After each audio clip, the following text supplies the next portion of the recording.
How many are here for the charter revision here?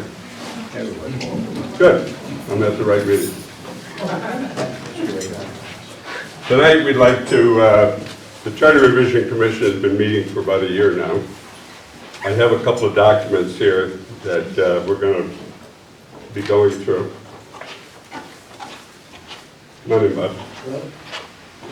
This is Bob DiCrescenzo. He's our attorney that's been reviewing this charter revision.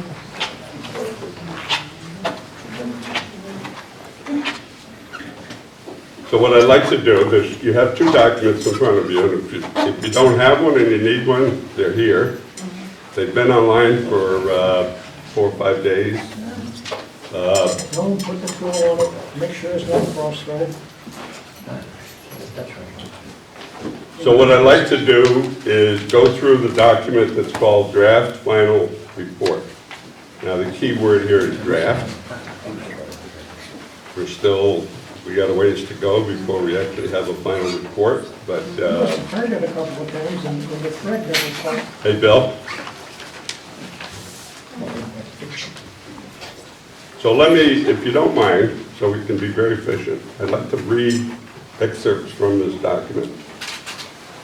And what it will show is that the Commission's been addressing a number of issues, and that this document defines what those issues are, and then what the findings of those are. So what I will do with this document, take you through all the findings, one after another, without asking for comment or input. And then we'll double back and we'll go to number 1, and at that point we'll ask for your input. And what you want to do is go to the second document, which has the actual paragraphs that would define the changes in great detail. And we owe all that good work to Bob DiCrescenzo, our attorney here. So let me start. The East Windsor Charter Revision Commission was impaneled by resolution of the East Windsor Board of Selectmen on May 17, 2018, so we're almost a year into this. The Commission was charged with the responsibility of reviewing the East Windsor Town Charter. In addition, the Board of Selectmen requested that the Commission review the specific issues outlined in a memo dated May 17, 2018. Now, I don't have the memo, but I have in this package, next to the last page, you will see the charge. You will see the charges that we were given to get started, and there were, I believe, 8 of them. I see 9, but actually the first one is how we should do our business.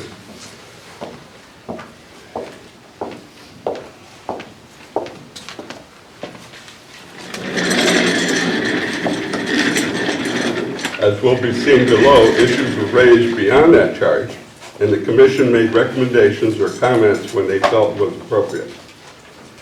The Commission adopted an approach that any recommendations from the Commission to the Board of Selectmen would be made on the basis of a majority of Commissioners on a given issue. Now, we have 10 Commissioners, so it takes 6 votes.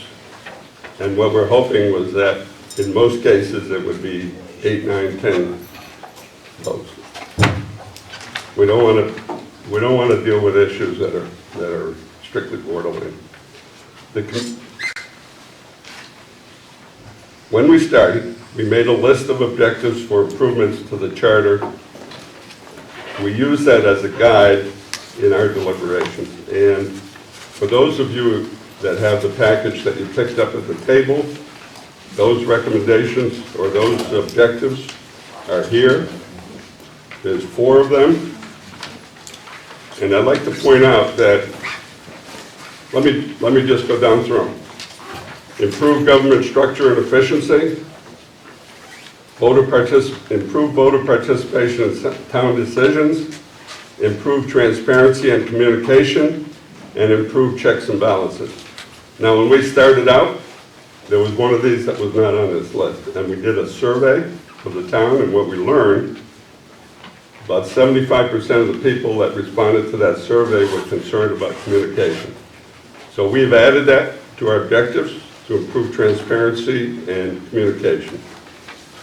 So all of the changes that have been suggested, all of the discussion, we have gone back to these objectives to see that those changes support the objectives that we have listed. So let me go through the actual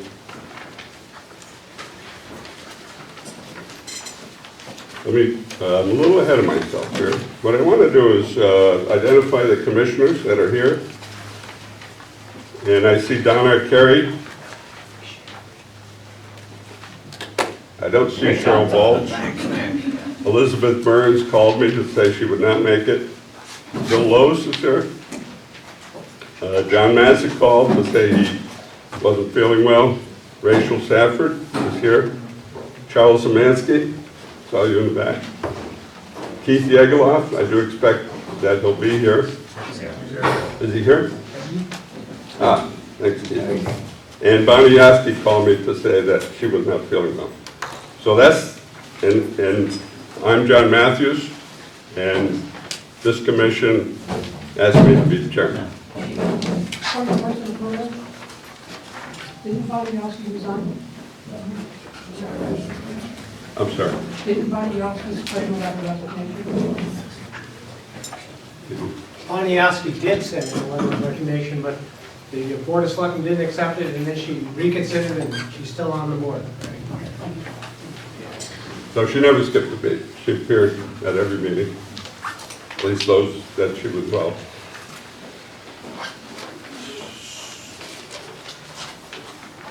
So if you turn the page in this document, you see the number of meetings that we've had, basically 2 every month.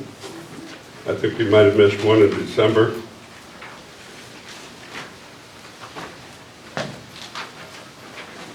See one missing in January.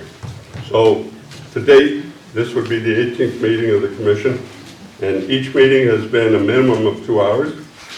So we have almost 40 hours into this. We expect to meet again, for 2 or 3 more months, again at twice a month, to address the issues that you bring up, and then to work with the Board of Selectmen on. We will present our issues to them. They will ask us for better understanding of those, and then they will come back to either agree with what we have or we don't. If they don't agree, then it won't go to the voters. There is a path you can go to the voters, but it's painful.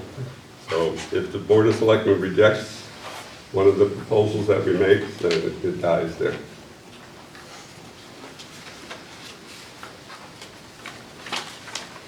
So mentioned in this document is the community survey. I don't want to take the time today to discuss that, but some of our deliberations were affected by that survey. Commission discussion and findings. The commission has drafted a proposed revised town charter with the recommended changes outlined below. The full text of the recommended changes is attached as attachment B, and that's the second document that you have. A copy of the draft revised charter is attached. It's actually in the town clerk's office. It's a 76-page document, and it's subject to change almost every week. So I didn't want to have that as another document here, but if you insist on having it, it's at the town clerk's office. And what Bob did was to embed what you see in attachment B. He embedded that in the charter. So he X'd out what would come out, and then you see the new language put in. And if you look at the document, those items that are going to be removed have a line through them. You'll be able to read them, but you'll see a line through them. And those items that are new are underlined. Somebody asked about making them red, but this is what we've done so far, and I think it's pretty clear, the changes we've made.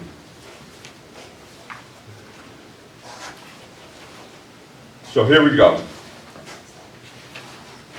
Number 1, These are the changes. Regarding the town attorney, it's in section 5B. Our finding, and this will be very abbreviated, and then we'll go back and look at it in more detail. The revisions to Charter Section 5B, Town Attorney, clarify the selection process, the appointment authority for the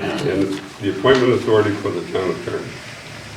So we've had up to date kind of an indefinite period where we looked at other towns, and what they do is have a town attorney appointment coincident with the election of the Board of Selectmen. So you get a new board, a new first selectman. They want an opportunity to perhaps select a new attorney.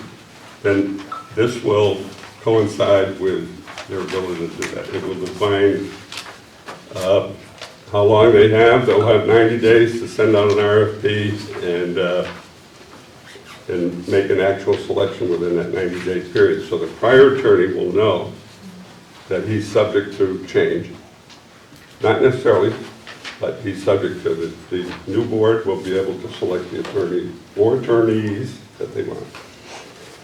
Number 2, revised section 6-6, Finance Director. The Commission recommends that the office of the Treasurer be renamed and redefined as Finance Director / Treasurer. Be the same person. We would just change the title. They would still be treasurer. The Commission believes that the newly defined responsibilities are more current articulation of the town finance officer's functions. And if you look at other towns, almost all of them are calling them finance officer or finance director. So Bob recently, within the last year, hired a treasurer. And that was an important part of being able to hire that treasurer, is having that title. Number 3, add a new section, 6-6, in parentheses H, Administrative Officer.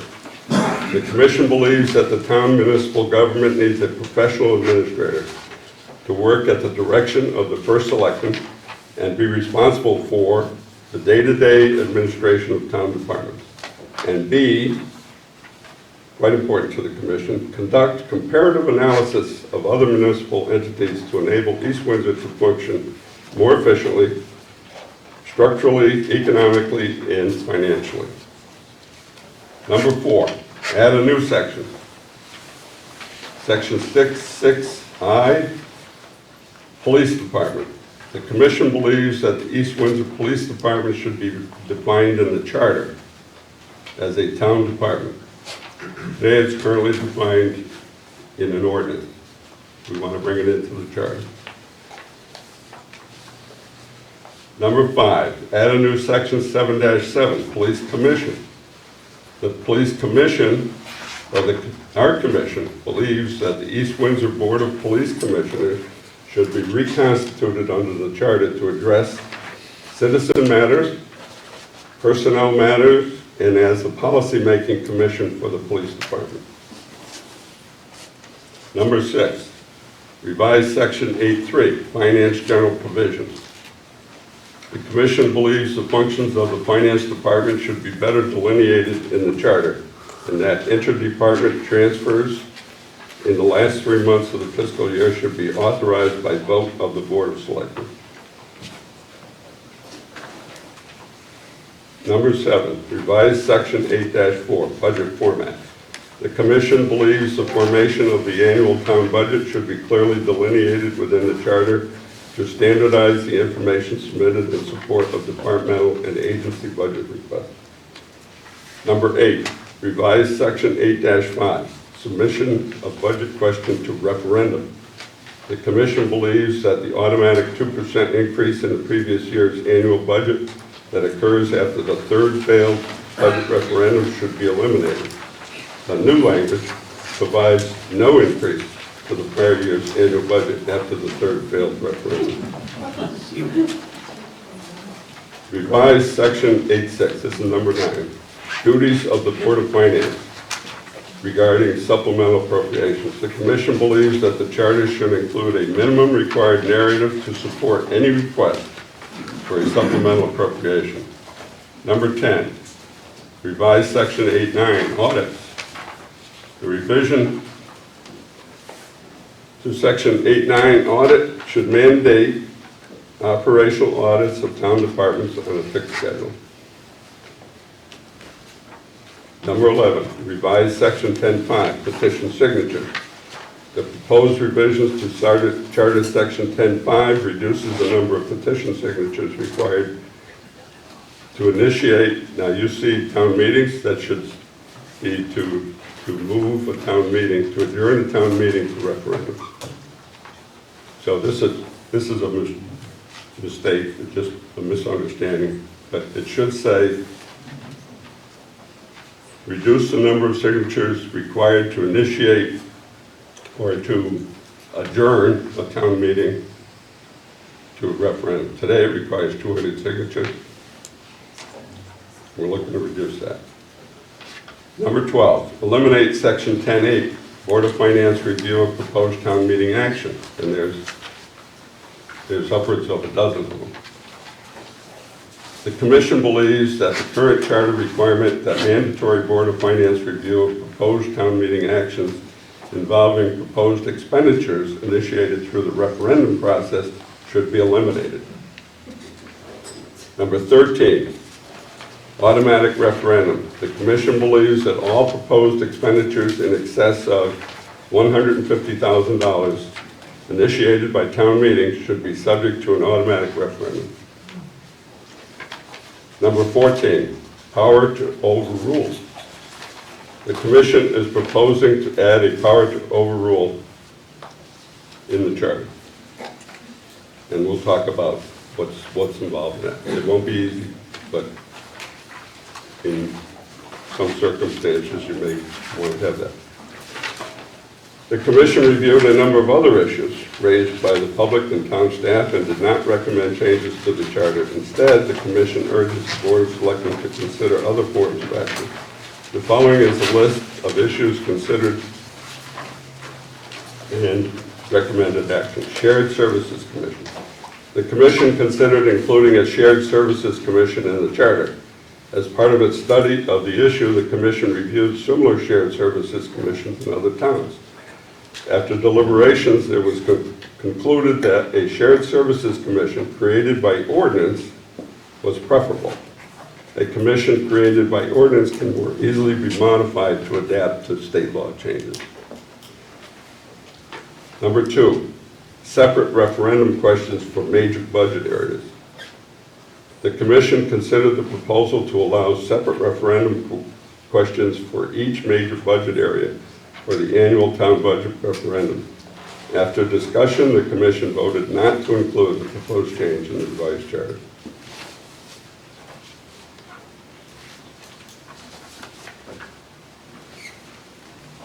So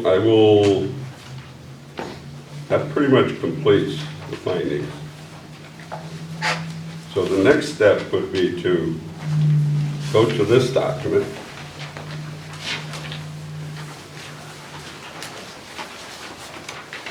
So we're going to double back to number 1.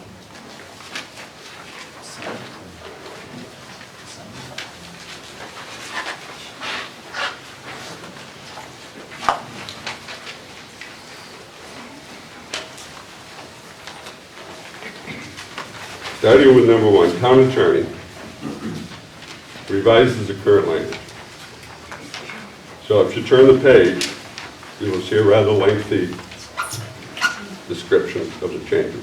And I'm not going to go through those. This has been available for several days, if not a week. And I'm looking for your input. This is not going to be a debate. I'm here, we're here, the commission's here to receive your input for the changes that have been proposed. We will document those. They'll be written up in the minutes.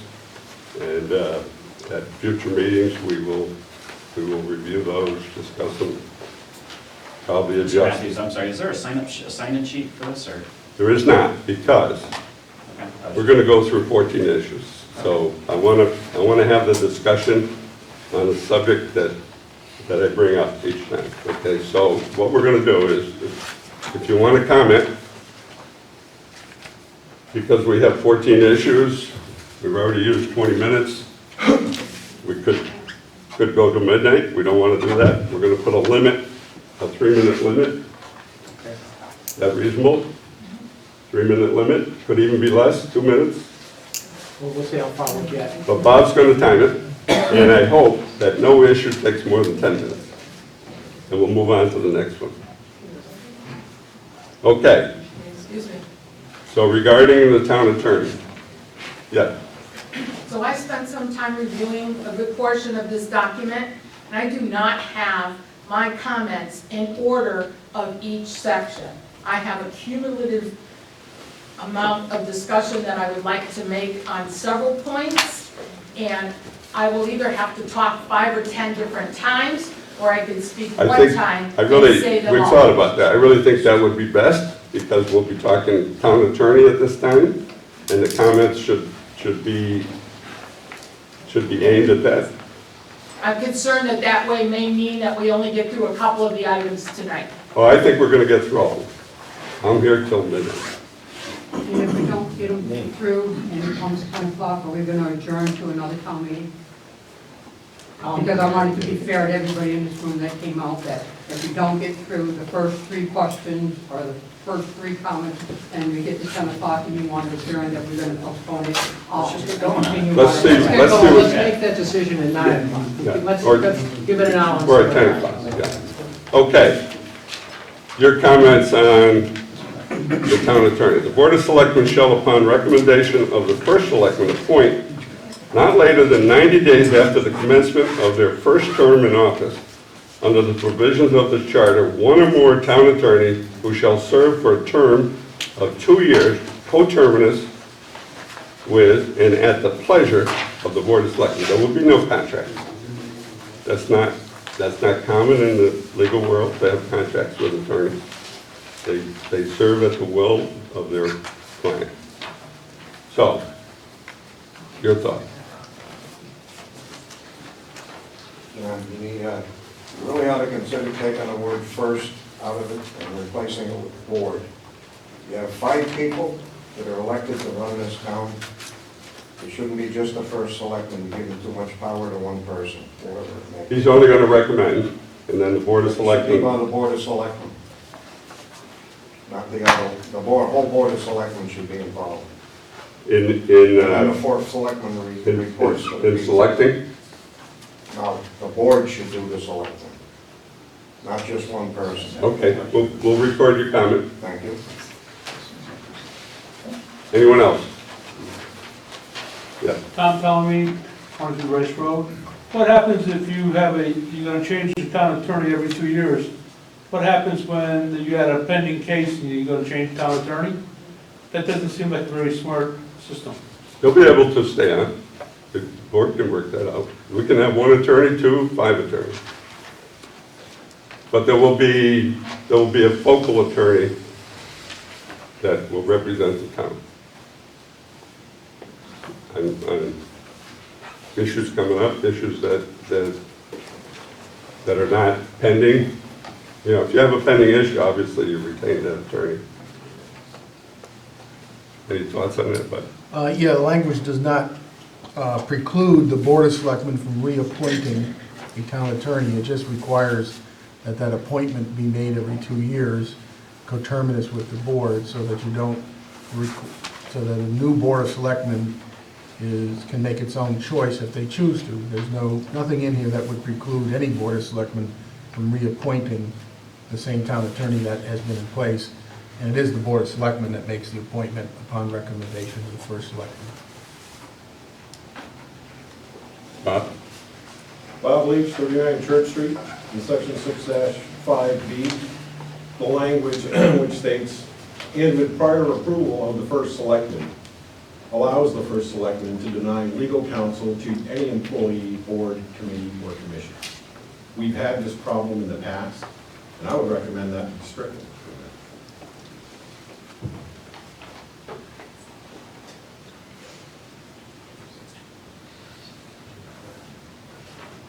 All set, Peg? Yep. Any other comment? I see a hand back there. Me? Yes. Kathy Billadu, 343 Scannick Road. I can say ditto, that's exactly the verbiage that I was going to say that Bob has just said. I agree with him 100%, that it should be removed because it should be an attorney that's available to all the members of other boards and commissions within the town, in my opinion. I agree with Bob and Kathy. You Bill give Towers. You give your name and 14 Maple Avenue, Okay. Junior. Jack? Jackie Met on Old Arlington Road.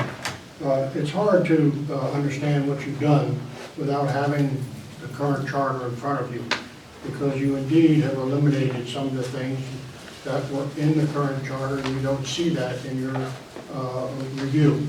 It also, want to remind you that chairmen of all the boards, and I think it was stated earlier, always had the right to go directly to the town attorney without going through the first selectman. I think you need to see the current charter and see what was changed. The format has changed, there's grammatical errors in it. You need to look at both. Okay, we did note in the first document that there was an attachment C, and attachment C shows all the changes embedded in the charter with cross-out of the current charter words. You'll be able to read them, but there'll be a line through them. That was not available in the town clerk's office. No, it wasn't. Should have been as of Tuesday. As of Tuesday. I have. Yeah. I got it from the town clerk's office, and I got the stamp Did you go there? right there. No. Did you ask for specifically attachment C? You got it from somebody else who went to the town clerk's office. Yeah, okay. Okay, Bob, I have attachment C. That's not my remark. and how did you get it? I went to the town clerk's office and requested it. Okay, What date? yes. Sarah Muska, 25 Maple I Avenue. didn't finish with my remarks. Oh, I'm sorry. My questions, I'm sorry. Hope I didn't forget already.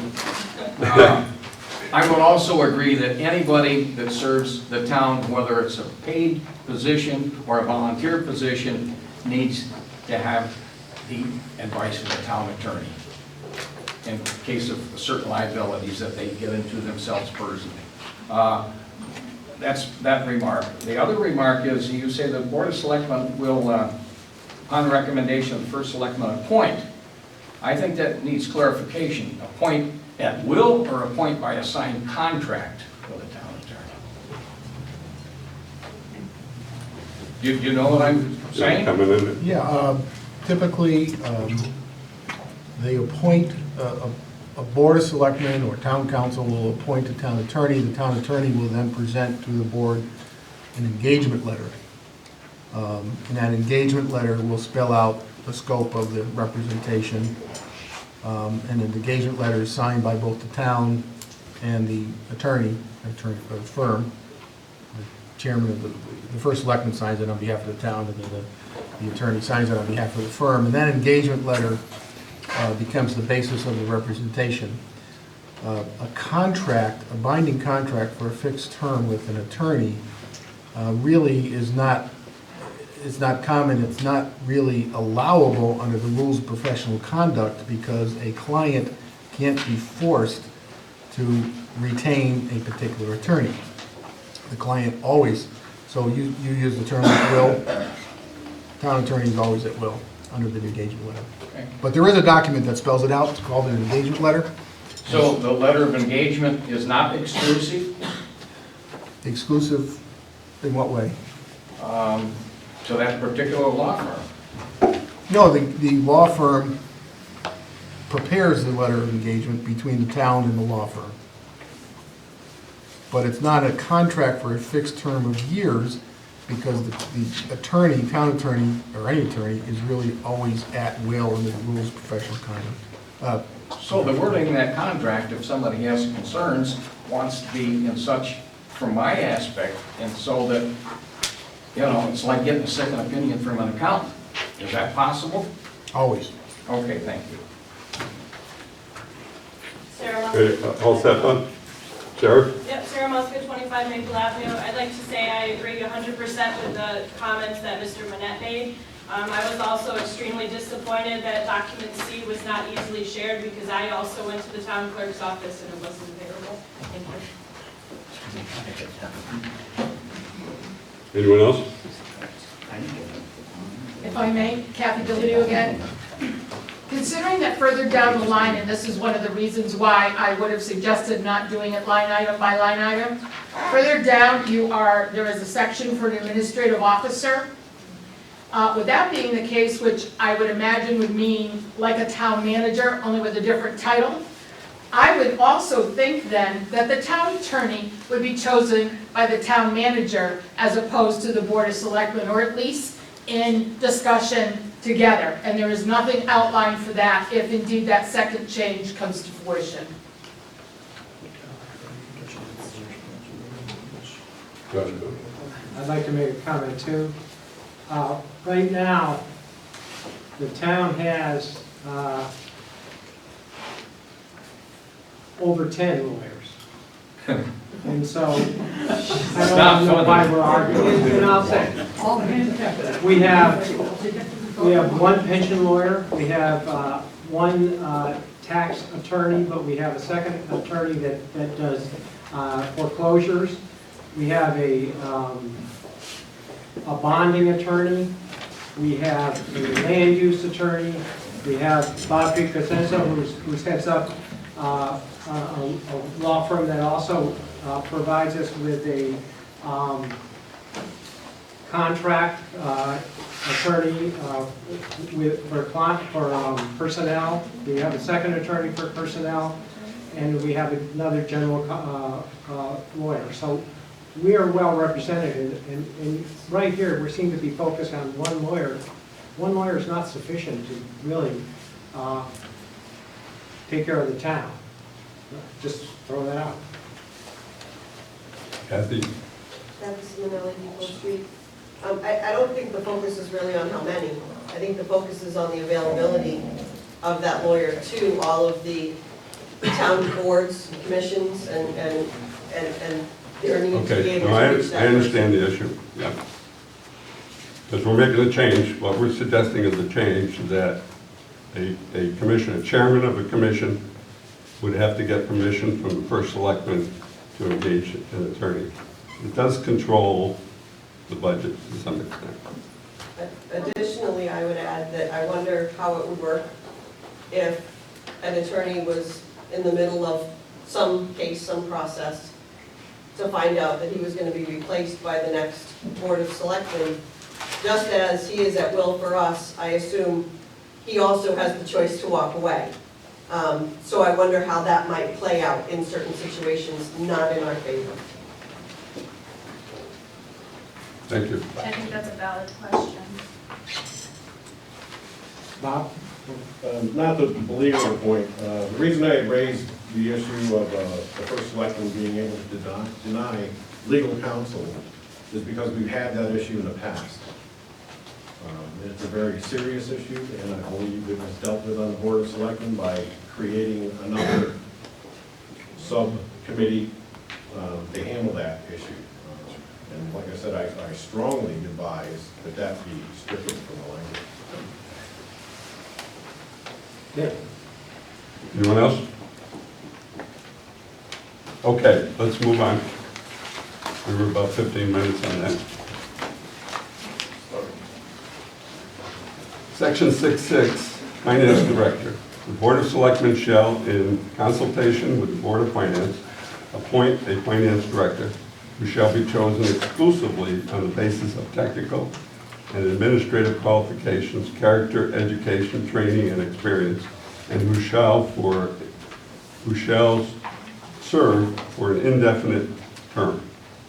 Said finance officer shall have the following powers and duties together with such other powers and duties as the Board of Selectmen may confer upon him or her.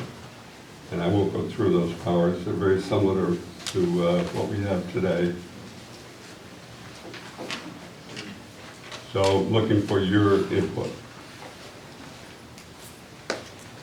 Sarah Muska, 25 Maple Avenue. In section 6-6D, Finance Director, it states that the person shall serve for an indefinite term. This is an at-will position with no contract. Also, there are no qualifications listed for the position. The criteria for filling such a position needs to be in writing. Much of the language removes the checks and balances that should be in place. The language makes the Board of Selectmen micromanagers, requiring all boards and commissions obtain approval from the Board of Selectmen for all decisions, even for grant applications and minor purchases. As stated in section I, purchase or cause to be purchased, subject to each rules and regulations as shall be prescribed by the Board of Selectmen. All supplies, materials, equipment, and other commodities required by any office or agency of the town, including the Board of Education, to the extent that the said BOE shall authorize him or her to do so. In my opinion, that is a bit excessive, and this is why we go through the budget process. Also, this should not be the job of a high-paid finance director, but maybe an accounts payable clerk. Also, each department should be able to search and apply for their own grants, as we do now, and not report to the finance director, who also reports to the first selectman, because the department heads know their needs above anybody else. And as I previously stated, the proposed changes removes the checks and balances needed to balance power. It puts almost all financial control in the hands of the Board of Selectmen, making the Board of Finance advisory, eliminating the board to have any involvement in moving money. Also, with the proposed language, the Board of Selectmen can take money from one department and move it to another in the last 3 months of the fiscal year without any discussion with the Board of Finance. And just some points that I think are very concerning. I see you have those written down. Do you want to submit those? I have a copy that I To will help? submit. Yes. Okay, thank you. Kathy? Kathy Simonelli, Depot Street. I'd like to begin my comments by clarifying the role of the East Windsor Board of Education under the applicable Connecticut law. Under state statute, section 10-222, the statute provides concerning the board's appropriation. The money appropriated by any municipality for the maintenance of public schools shall be expended by and in the discretion of the Board of Education. So any provision within the town charter that's inconsistent with the board's authority over its appropriation violates state law and could not be applied by the BOE. With this framework in mind, I'd like to review a couple of sections of 6.6-6. Proposed section 6-6D, subsection G, provides for a periodic review by the town finance director of all insurance coverage, including that carried by the Board of Education, and make recommendations concerning it. Under the provisions of Connecticut law that I've just described, while the finance director would be free to make recommendations to the BOE, there is no legal mechanism to require the board to follow those recommendations in any area of insurance, including but not limited to health insurance. Further, this can't be applied to health insurance as it is determined by collective bargaining.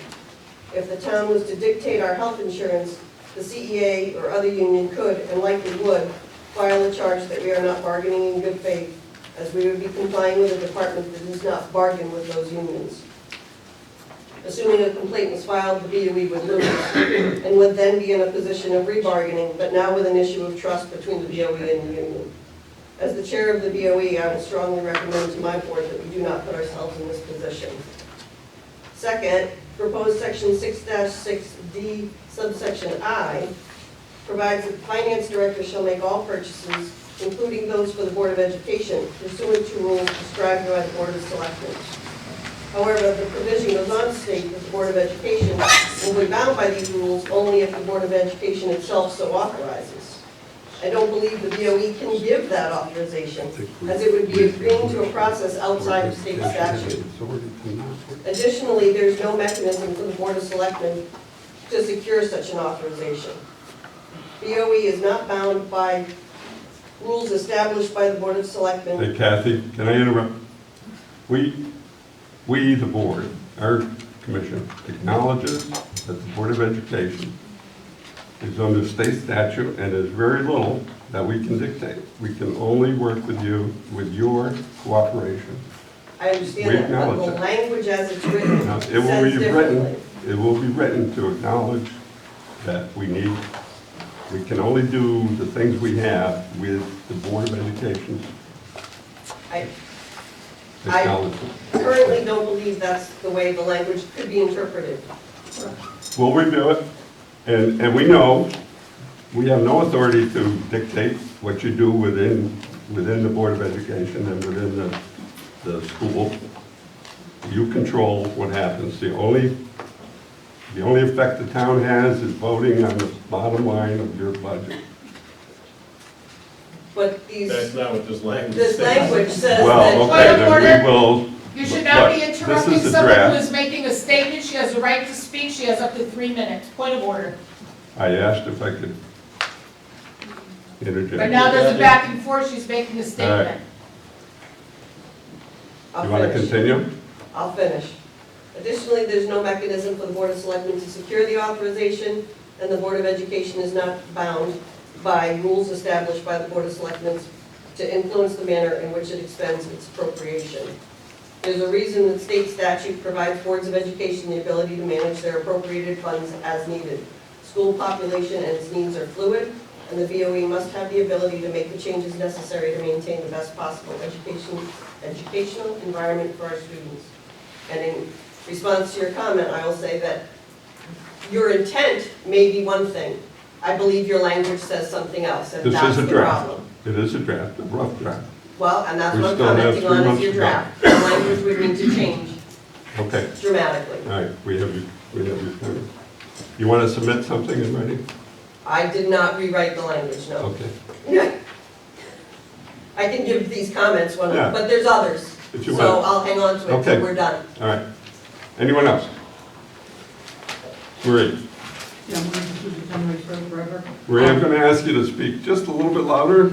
I didn't bring my hearing aids tonight. Well, I apologize, I have problems with my esophagus and my larynx, Oh, that's not sorry. going to happen. I have documentation if you need my medical history. Question, on the finance director position, is that considered a new position to the town? And if so, I'm a little concerned with this year's budget, there was requests for additional staffing in different departments, and because of the financial situation of the town and overall 2%, that's not going to transpire. How are we going to go with the proposed, if it gets passed, the proposed, after 3 budget referendums, if it fails, we go to a 0 increase? How are we ever going to put such a position into place when we don't have the money to fund it? My comment is it's not a new position. I've been asking if we couldn't have a town manager give us at least a professional director of finance with all the right qualifications. That would be a new position.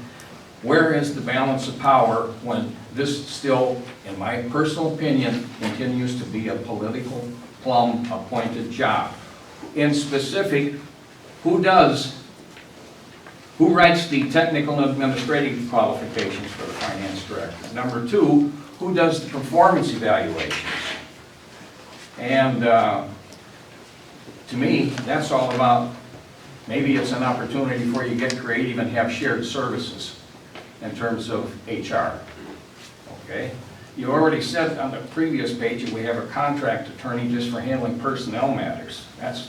We don't need to get that deep if we got the right people making the right decisions in the finance department. And I, quite frankly, feel like that person should answer to the town administrator as opposed to the first select. Thank you. Is she hand in the back? Marilyn Corso, 23 Lindsay Lane. In an effort to save time, I agree 100% with Sarah, I agree 100% with Kathy. This just looks to be a streamlined way to get rid of all the checks and balances. That's it. Okay. Jack Manette. This is a new high-level position, and I wonder whether or not you looked at the current treasurer's job description. It looks like you copied Ellington's finance director information. And if you looked at the changes, Ellington's finance director / treasurer also has responsibility for the Board of Education, and she does not, they do not have responsibility for the tax collector and the assessor. I see this as being another added bureaucracy being added. I think I can't find in your minutes where you looked at the current job description of the treasurer and matched it against what we already have in a job description versus what is in Ellington, and why are we doing it?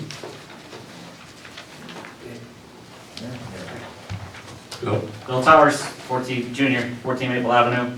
I agree with Sarah and Kathy and Mr. Manette's comments.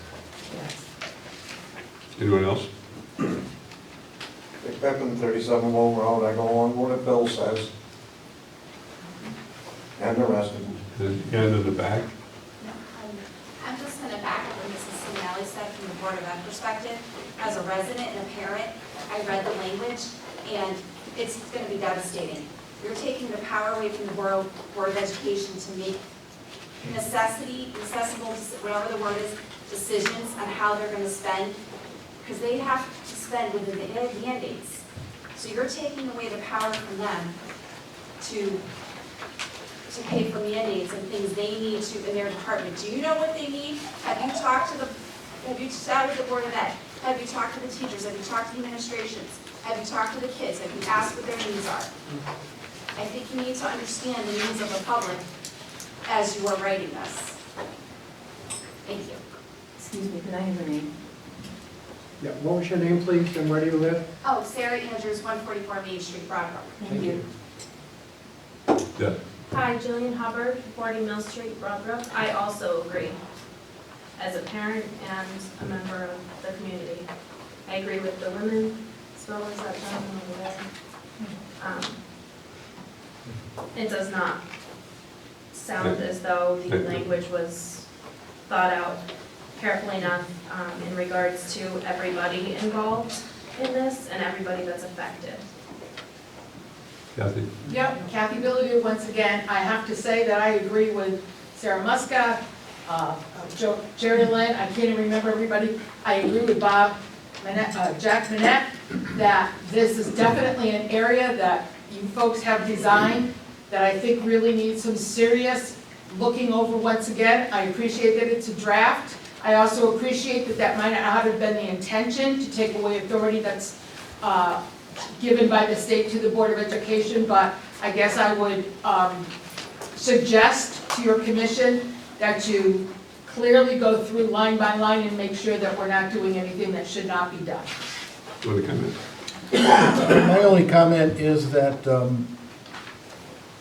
in those instances where the draft references the Board of Education, if the commission so chose to, they could change that and leave, the Board of Education in charge of it. And I don't read the draft to suggest that the finance director would somehow override the decision-making of the Board of Education. In many towns, the Board of Education works with the Board of Education business manager, which is typically what a Board of Education finance director is called, works with the finance director of the town to coordinate insurances and risk management and all of that.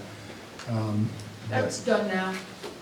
Yeah, That's done. what this draft was intended to do, and perhaps it's not perfect yet, was to incorporate what the treasurer currently does and change the title from treasurer to finance director to more accurately reflect the job that's currently being done by the existing person in the existing position.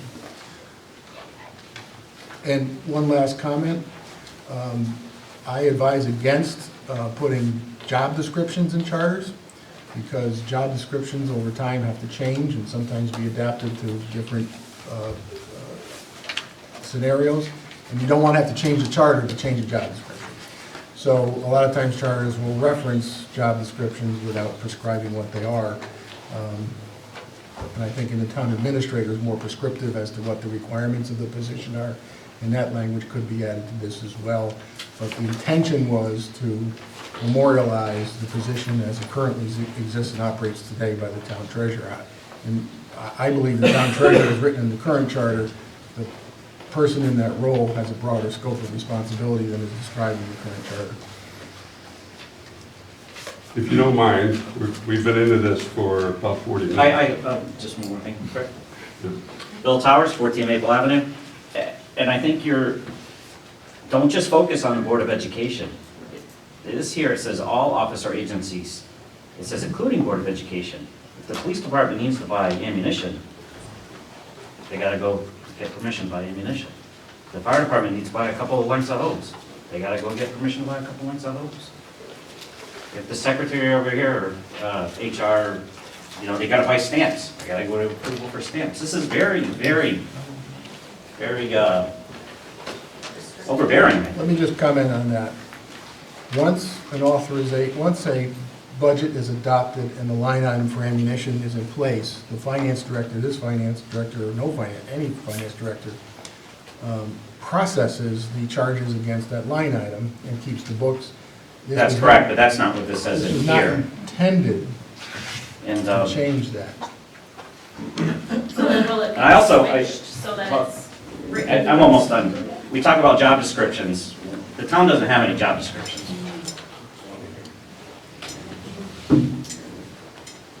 And that's all I have. Thank you. Bob? Intentions and the written words are two totally different things. 66H, language regarding grant monies. And the language states, shall follow the instructions of the Board of Selectmen with respect to the implementation of the same. This gives the Board of Selectmen sole authority over implementation of all grants for all town departments and all agencies. It's written word. Section, I forget what the section is, but going back to what Mr. Towers just stated, purchase or cause to be purchased subject to the rules and regulations shall be prescribed by the Board of Selectmen. This gives the Board of Selectmen, again, sole authority over all and any purchases for all town departments and agencies, and it removes the checks and balances of the Board of Finance. Anyone else?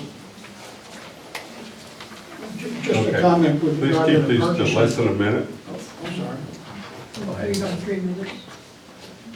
I'd like to keep these to less than a minute because, It's a public hearing. Okay. all right, go ahead. We're going to discuss something pretty important. Who's got the floor? You do. You have. Okay.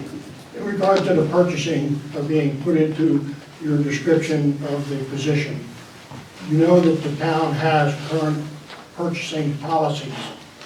It would be all right if the finance director would ensure that the policies are being followed, but this is, you're getting into details as to how people buy material here in town.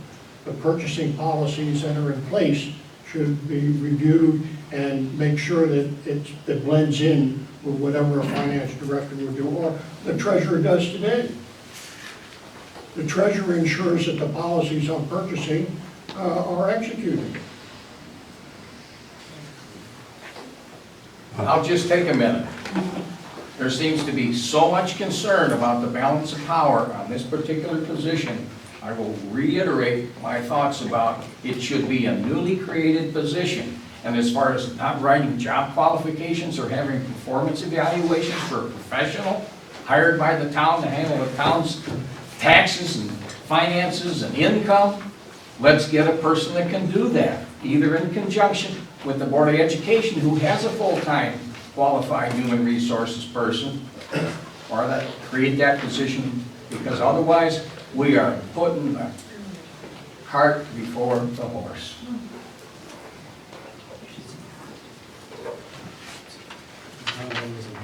One minute. John Simonelli, Depot Street. Agree with all the stuff on Board of Ed. So that's part one. Part two, on this position. If you move forward with this, this is so critical to how we run this town, that it would be very hard to vote without seeing role description, technical requirements, what's going to be the interview process, who's going to make the final decision on that position. So without those minute details, whether they're in the charter or somewhere else, you kind of need to see that to understand what this person is really going to do and how they're going to get that job before you can say yay or nay. So I think if you're going to stick with this position and roll it out again, you need more details on how this person is going to function and how they're going to get the job. Thank you. Can we move on? New section 66H, Administrative Officer. I think a lot of the comments have been aimed at this section.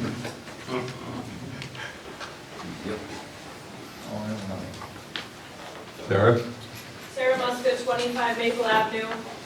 You have proposed hiring a full-time administrative officer in the new section 6-6H while maintaining a full-time first selectman, but having also changed the 2% to 0% if the budget were to fail following the third referendum. It just baffles me how the town would be able to pay for these two full-time positions. I think that there's, first selectmen maybe have to become part-time, or there needs to be more detail as to the positions, in my opinion. Thank you. Dick Pepin, 37 Long Road. Start off with section A. The first selection will appoint upon approval of the Board of Selectmen and Administrative Officer. Who shall serve at the pleasure of the first selectman? If he doesn't like him, he get rid of him. It should be Board of Selectmen, number one. Number two, down on C. Compensation and benefits shall, and it says, and shall not be decreased except at the beginning of the fiscal year. You really should take the shall not be decreased. The Board of Selectmen sets the benefits. That's where it stays. You don't need all this. And I gotta go, how about a part-time first selectman? You really don't need two bosses doing the same job. Of course, the first selectman pay will probably be a lot less. Let the administrator do their job. You've got to remember, the qualifications for a first selectman in this town are the most votes, and that's all you got to have. I can't see an amateur telling a professional on a day-to-day basis what to do. It doesn't work. Thank you.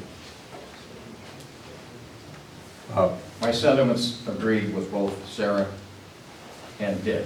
And the way that I would envision doing that in the professional way is to give the power to the paid, qualified position as the town administrator and let them be supervised by the Board of Selectmen, all part-time positions, whether it be 5 or reduced to 3, each with a stipend.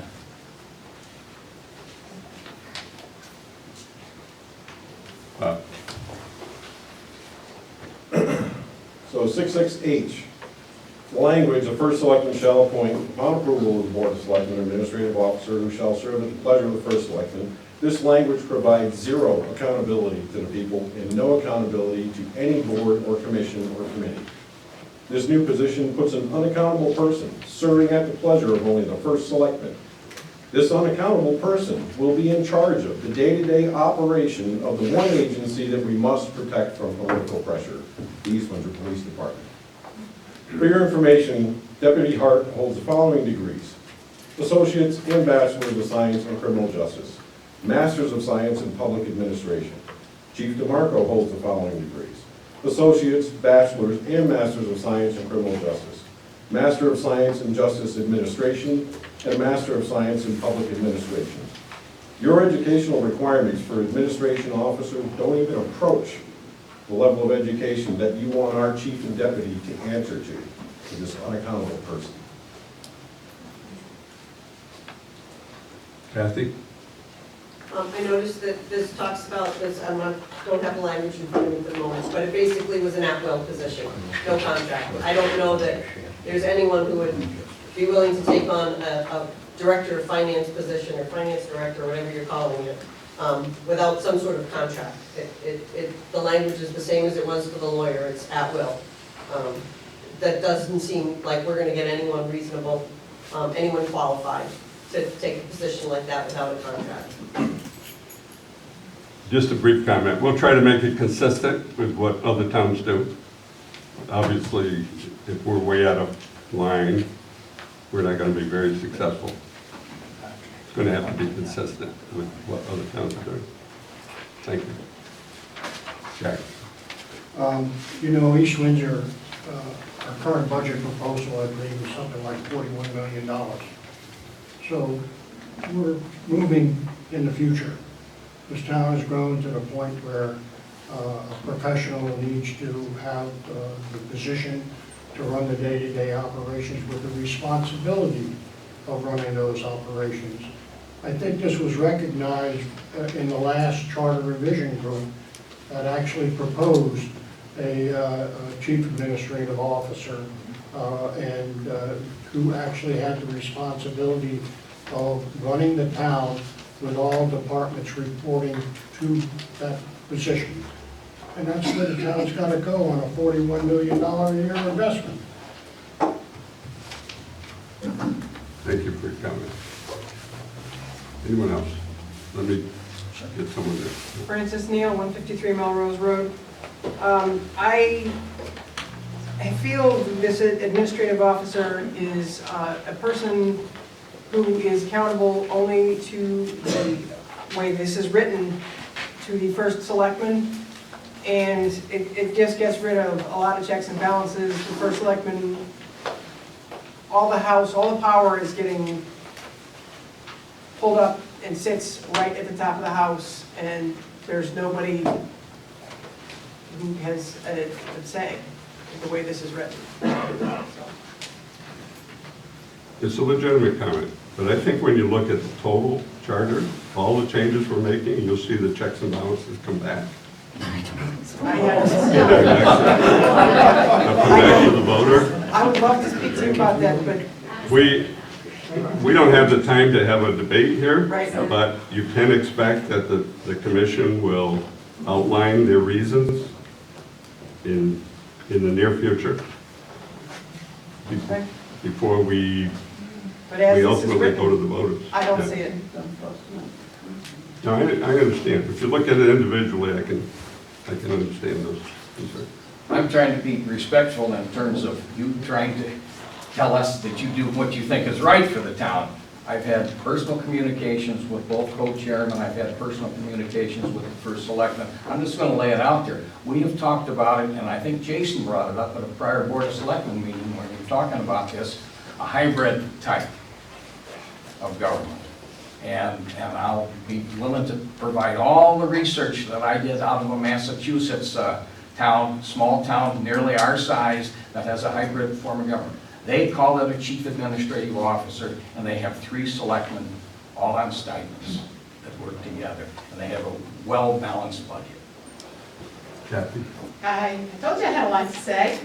So in regards to the administrative officer, I have to agree with most of the comments that have been made tonight, but I do want to say that I do think having an administrative officer or town manager, as it used to be called, I think is something that our town needs on a going forward basis. It's something we need to look at. But I would like to point out that if indeed there is an administrative officer, as new section 6.6H, then section 5.2, powers and duties, as it refers to the first selectman, should be changed, that if an administrative officer is selected, that the duties of the first selectman should be revised to only include A, the first selectman or designee shall be the official representative of the town for all ceremonial purposes. B and C should be removed, because that would be something that the town manager, administrative officer, whatever we're calling this individual, should be responsible for. So I would like to make sure that if this is something that is proposed, that that check and balance comes into place. That was in attachment C or whatever that I don't have with me, but I read. Okay? Okay, Thank you. thank you. Keith? Keith Angelo, 125 Depot Street. I think that the future of East Windsor depends on having a professional administrator. We need that in order to be able to manage our budget and move this town ahead. I don't support a town manager form of government because that's a move towards eventual elimination of the town meeting form of government. Our legislative body is currently the town meeting.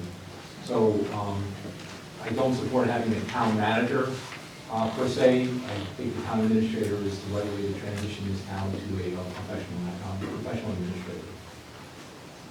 Thank you. Can I just clarify my earlier comment? I'm not against town administrator. It seems like it may be the way to go, but I don't like the way it currently rolls up, so that it just seems like the first selectman is So you're concerned of the checks and balances? absolutely, Yeah. Excuse me, that was very good. yes, Thank you. Francis Neal. Anyone else before I pick up? Up, you're on. I'm your best advocate when it comes to volunteering and doing the research. Okay. Kathy stated it beautifully, and do you know what her job is professionally? She's an HR person. Okay? Keith brings up some good points. However, if you do it the way they did it in one town in Massachusetts, you go without a town manager, you eliminate a town meeting, you eliminate a board of selectmen, and you go to a town council. And that's a disaster. And it's on record right now, okay? If you do it the way they did in Southwick, you keep the town meeting, which is the most democratic form of government that you can have in a town this size. You don't go to a town council, and you have a chief administrative officer. Dick? Real quick, one thing, when we're going through this administrative officer, are we going back to the charter, section 5, and rewording and re-changing duties of the first selectman to reflect? Yeah, yeah. Okay, because the full time needs to go in there. All right, thank you. Kathy? I did sit on a charter review committee many years ago, and probably the first time that we brought forward a town manager to the town. I only want to say that for this purpose, although I understand Attorney Yagaloff has an experience in this. I remember us doing the research, it's been years ago and I don't have it to pull out, but it is possible to have a town manager and keep the town government, the form of government that we have now with selectmen and with town meetings. We do not have to go the way that Bob was just explaining another town did. It is not all or nothing. It can be done in both manners. I would never recommend our town getting rid of the town government way that we have, where the townspeople get to have their say in the process. I would never want to suggest that. And I think we can come up with a solution that's better than all of the other ones that are out there if we put our heads together. Mm-hmm. Thank you. In the back? Christina Nordell, 7 Granby Terrace. I know I'm kind of skipping ahead, but just because we're talking about the town meeting piece, a lot of the changes that are proposed actually seem to force us more towards more frequent referendums than actual town meetings, or allow town meeting results to be very easily overturned. So that, I feel, that language, if we want to keep that form of government, we really need to look at that again and change that language so that we can keep the format that we currently have. Thank you.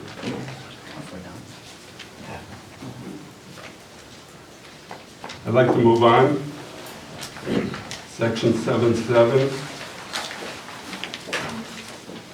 I'm sorry, section 6-6, parentheses I, police department, new. I'll just read the first paragraph. East Windsor Police Department is hereby established as a department of the town and subject to the rules and procedures that apply to all town departments as set forth in this charter.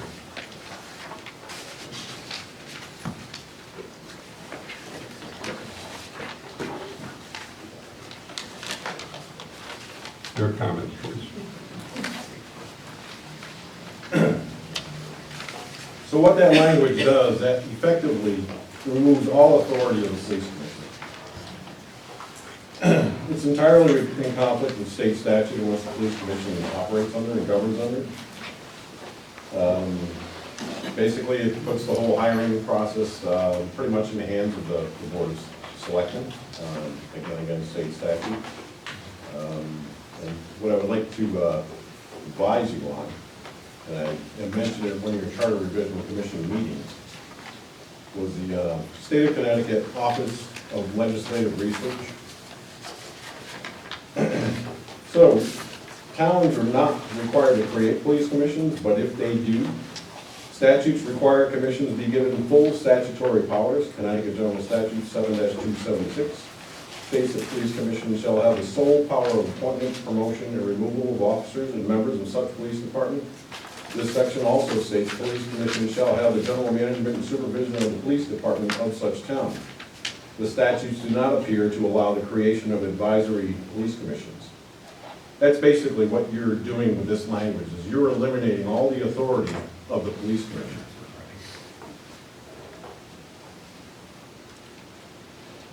Obviously, we as a commission do not have the authority to override state statute.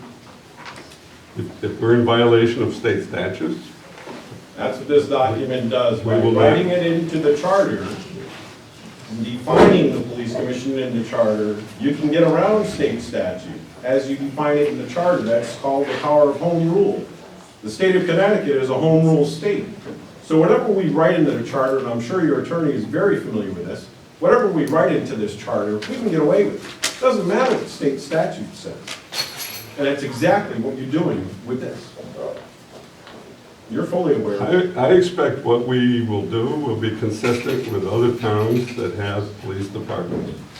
The town of Windsor, the town of South Windsor, I don't know if they call it South South Windsor. Town in Enfield. We're not going to do anything in violation of state statutes that we're not allowed to do. That's exactly what this document does. Copies. Well, I guess this is not the time for that dialogue. All right. I make a point Okay, of order, sorry. and I'll give you my other All right. outstanding viewpoint. Years ago, the town tried to get rid of a police chief. The only way you could get rid of that police chief, unless he created a felony, was to rescind the ordinance that created the police commission. I don't know what this does by getting the first selectman involved. I don't know how the state statutes in Connecticut are any different than they are in the Commonwealth of Massachusetts, but in that town that I talked about, the first selectman hires and fires the police chief. I'm not so sure that's so good. Most I'm not so board in the town. I'm Okay, not we're so not sure. having back and forth.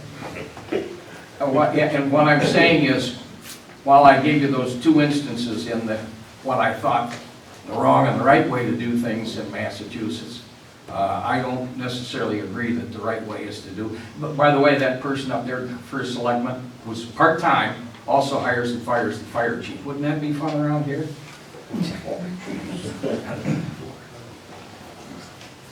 Can we move on? No. No? No. Sorry. Kathy? Again, this calls for the chief of police to serve for an indefinite term or essentially without a contract and at will.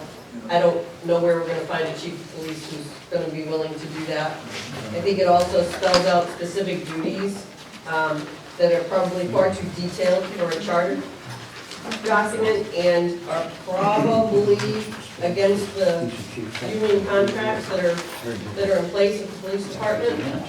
Things like the chief of police assigning all members to their duties and their respective posts and shifts. I believe that's all determined by their contract. So there's a number of things in here.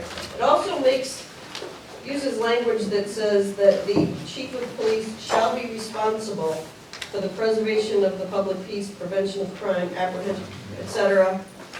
Shall be responsible, I guess, are the words I have a problem with there. He administers that process, but we're not going to erase crime, so what does that mean? If he's responsible, is he personally responsible then if crime doesn't go down to 0%? And just the wording is bad. It's used in a number of places, especially in that section, and I think that needs to be addressed.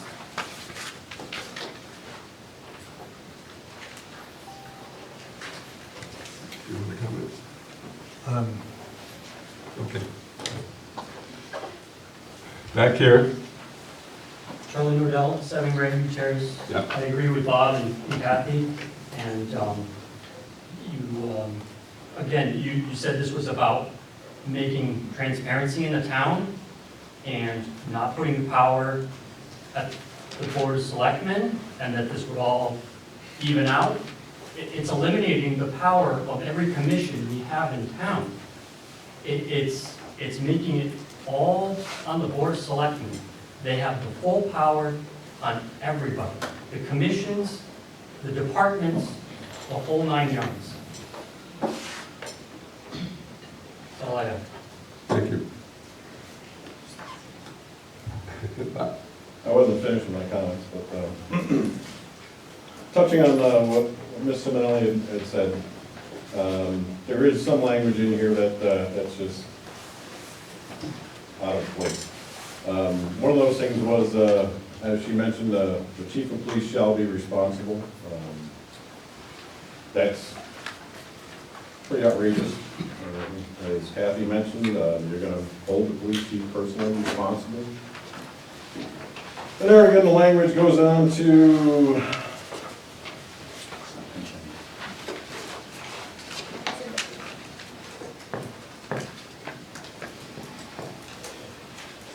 let me find it in here. The chief of police shall be responsible for the efficiency, discipline, and good conduct of the department and for the care and custody of all property used by the department. Disobedience to lawful orders, rules, and regulations of the chief of police shall be grounds for dismissal or other appropriate disciplinary actions. There's contract language from bargaining unit that goes to this that you're in breach of. Should the Board of Selectmen determine that the chief of police should serve for a definite term, at the end of said term, I think previously in here, I think the beginning of this language had spoken to a no contract, an indefinite term. I'm looking back up to the police commission. If I can find it really quick.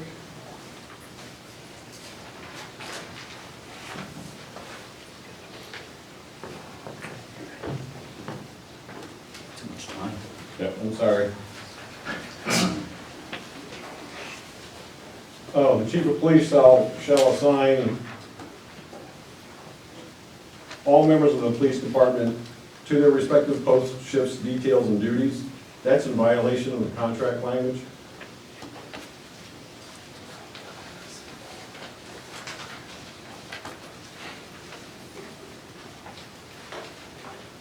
And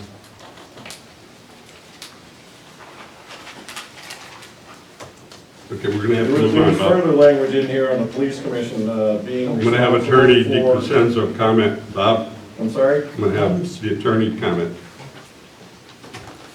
Did you say time was up? No, it's not. He has another 30 seconds.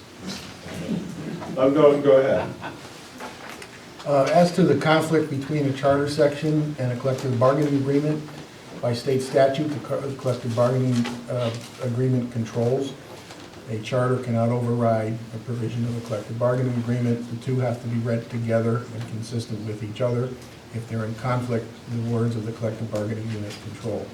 As to whether or not a police chief that serves for an indefinite term does not serve at the pleasure of the appointing authority, that language, serves for an indefinite term, has been interpreted to make that position a classified position, which is not relevant to police chiefs because under the statute that's cited in this draft, that statute says that all chiefs of police in Connecticut serve as classified employees and are only subject to dismissal for just cause.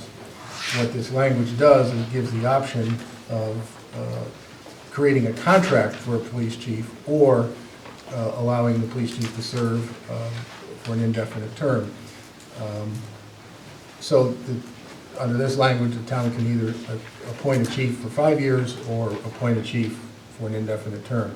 The appointing authority here would be, under the draft, is the Board of Selectmen upon the joint recommendation of the first selectman and the police commission. That recommendation has to have 2 signatures on it. One is the first selectman, the other has to be the chairman of the police commission after the police commission voted to appoint the chief. And there again, that's in violation of state statute, chapter 104. Well, as to the relationship between the charter and the state statutes, the gentleman is quite correct. This is a home rule state, and the organization of towns is left to local charters where towns choose to adopt the charter. This being a matter of organization of the town, the town does have the authority through adoption of a charter to establish a police commission under the charter with the authorities granted to it by the charter. I forget, I think I touched on everything I wanted to, but if something else comes up, I'll let you know. Yeah, so basically it removes all the authority of the police commission. In addition to that, it states the police commission shall be responsible for maintaining the good relations between the police department and the East Windsor community. And while that sounds great, and we work towards that all the time, to write that into the charter that we will be responsible is ridiculous in my opinion. So if there's not good relations between the community and the police department, the police commission is now responsible, we're liable, that's kind of what this language is stating. The reason to put this language in there is unreasonable.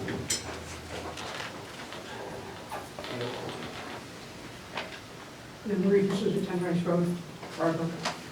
I just want to say, as a resident, I believe that the police commission and the police department, as it is today, does a phenomenal job for this town.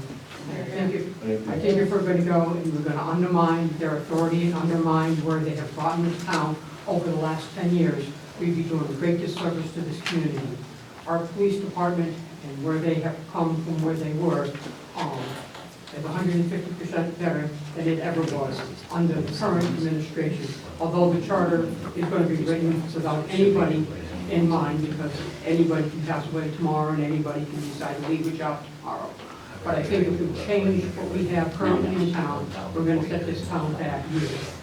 So I think that would be a disservice. Thank you. Sarah Sarah? Miska. I'd just like to make an observation. We have a difficult time getting volunteers in this town, so eliminating any control of the police commission or the board of finance, which are elected by the voters, and putting it in complete control of the board of selectmen, it isn't going to encourage any involvement. Just an observation. Thank you. In the back. Yes, with respect to the job that the Board of Selectmen have, the many tasks they have, to put the power of the police department, as this language states, in their hands, it could have devastating effects, and I use the word devastating because it's crucial. This is public safety we're talking about. This is our police department. And we have, we have a casino coming, we have a whole bunch of things coming up the pipe. We need our public safety in top-notch shape, and they need to have their own power, and I believe the police chief needs to have control over his department. And I believe he's doing a good job of that, and I believe the police commission is working with them very well. And there could be a great communication between them and the board of selectmen. I just don't think it's safe to put all the powers of our public safety in the hands of the board of selectmen. You have people in positions that are from a business perspective who have the responsibility to look out for public safety, but they're not always the experts in that area. And you have a police chief who has education in public safety, and firemen who have education in public safety. They need to have the power over that. If there's a murder, if there's a fire, that's what we're talking about here. Thank you. Thank you. May I have your name again? I apologize, I don't remember. Want to give your name again, please? Oh, Sarah Andrews, 144 Main Street. I forgot that every time, sorry. No, that's okay, thank you.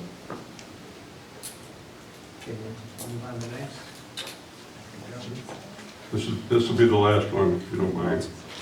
Go ahead. I'm just gonna stand up because I'm getting a little antsy over here. The police commission, I think the changes, if this were a language that we're gonna go through, first of all, I would vote no on it. But why do we need you don't have to answer this, I mean, why do we need to put it in the charter? It's been an ordinance since 1971. Changes in this will put a political influence from the board, from the first selectman. If just because he doesn't get along with the police chief, he's gonna try to get rid of him. I think that's the one department that we have to keep the political influence out of. And I agree with everybody. I think that, everybody else with Bob, I agree with everybody.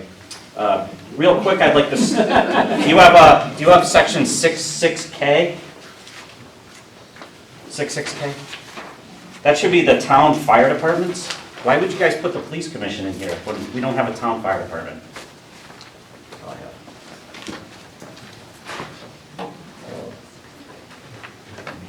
Real quick, Francis Neal, again, it's all at the top of the house. Pulling it up, checks and balances. I'll be quick. Marilyn Corso, 23 Lindsay Lane. I agree with everybody. And unfortunately, as much as the charter is so important, everything we've gone over just looks like if it was ever a hurdle, the hurdle is trying to be removed. And that is not right. Checks and balances are needed. Okay, we're gonna move on.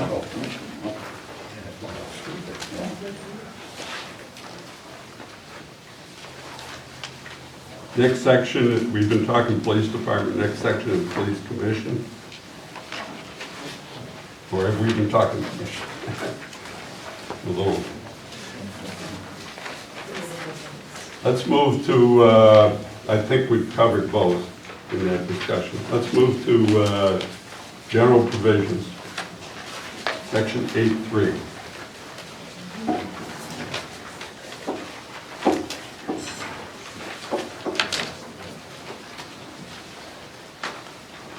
You want to talk to this one briefly, Bob? Yeah, I can. This is a revision of section 8-3.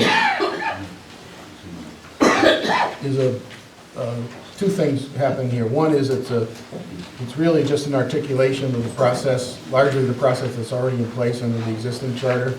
It adds some sections that are typically found in the general provisions of running of a finance department. The other major change is found in subsection F, which allows interdepartmental transfers to be approved within the last 3 months by the Board of Selectmen, up to $20,000 from one department to another.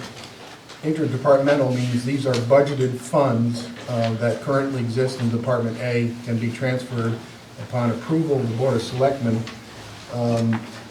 where the finance director and the department jointly recommend it from Department A to Department B. The thought here is that the Department A has a surplus of funds over and above what, budgeted funds over and above what are needed to finish the fiscal year, and Department B has a need for additional funding. That transfer from one department to another can happen upon recommendation of the finance director and the town department by the Board of Selectmen. That is new language that's currently not in the charter today. The rest of it is pretty much, again, an articulation of what's in the charter with some expansion of the verbiage to what it is believed the finance department, I call it finance department, but the treasury department already does. And that transfer would have a dollar limit. $20,000. Yeah.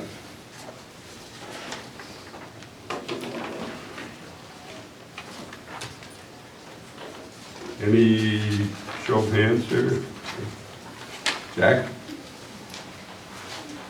You know, the process has been in place for many years to allow departments from the treasurer to departments to the Board of Selectmen to request transfer of funds. There is a process, unless it's been changed, that they can ask for a detailed requirement. I want to take either an excess fund or I need additional funds, and it goes to the Board of Selectmen. The Board of Selectmen reviews it, and then it goes to the Finance Board. When I read this, it says that you're eliminating the process that's been in existence for a lot of years and works, unless something has changed that I'm not aware of. And I don't know why we want to do that. Thank you. Dick? Dick Pepin, 37 more miles. For once, I gotta kind of agree with Jack. That doesn't happen much. He's probably gonna think.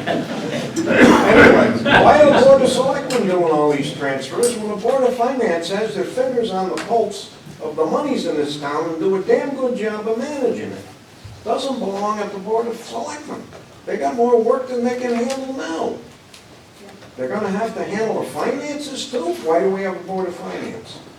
It's a relatively small amount of money. I'll leave it at that. Paul? So why are you basing it on? Paul Anderson, 89 Main Street, Rockland. It's a small amount of money on a single item, but cumulatively, this could be a crap load of money. The Board of Selectmen deal with these things on a one item at a time basis. The Board of Finance deals with things as an overall, with a complete view of the whole subject. I find that to be a problem. We have a Board of Finance for a reason. And I don't like, I may have my issues politically with the Board of Finance, but that has nothing to do with their job. Their job is to manage all these funds that are part of this budget. And I think taking this away from the Board of Finance is a mistake. I think, again, yeah, you're putting too much on the Board of Selectmen. As it is, their meetings are way too long. It's just not gonna be a good way to go. They can't do everything. They don't have the time. They have to be starting at 4 in the afternoon to get out of here by 9 o'clock. That doesn't make any sense. You know, except for the first selectman, they're not getting paid. This isn't a fun job. This is a lot of work. I think the Board of Finance is the one who should be dealing with transfers of funds from line item to line item. It just makes more sense to me. Yeah, no. Marie, this is a 10 Rice Road brother. During this year's budget cycle, capital improvement question came up, and the Board of Selectmen took control of the capital improvements away from the Board of Finance.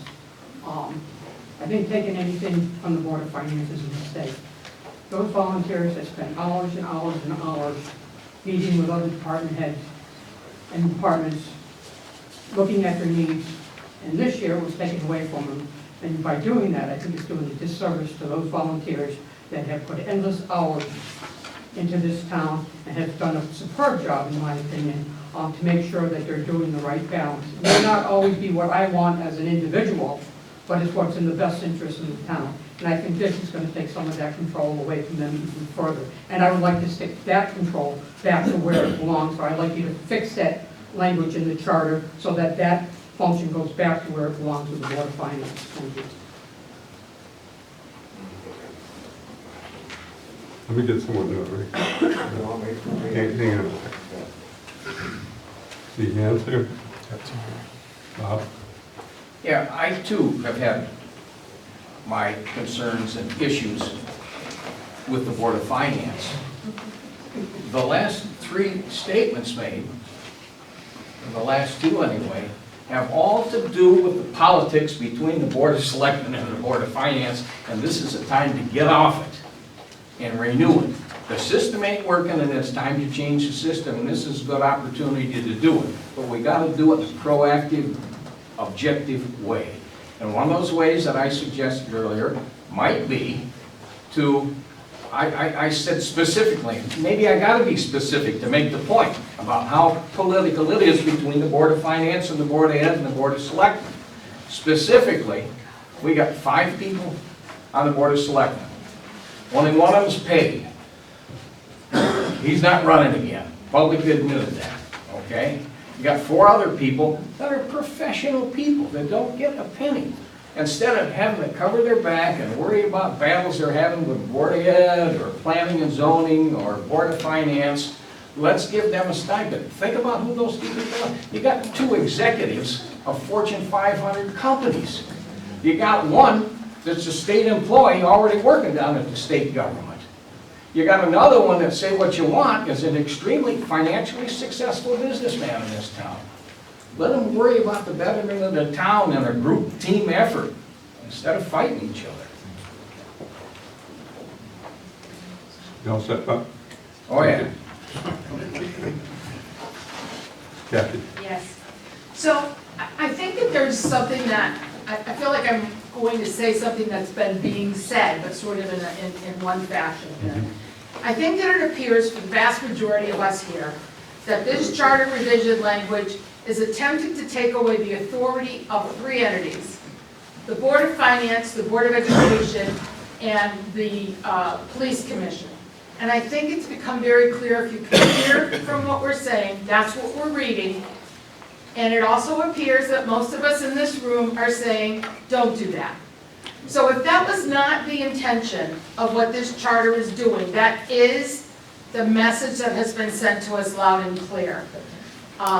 Hopefully the Charter Review Committee will hear what we're saying back and will understand that this is not something that this town wants to do. We like the checks and balances that are here. We like how wonderful the police department works with the townspeople. All you see on their page are rants and raves about how wonderful they've been. Our fire department, our school department, and so forth. We are all, the Board of Finance, they have done a fabulous job of trying to do the best that they can under some difficult circumstances. So I guess I just want to say to you, I hope that you're hearing that that's the message that we've received, and I hope then that the commission can hear the message that we're attempting, I believe. I hope I've spoken for everybody appropriately to send to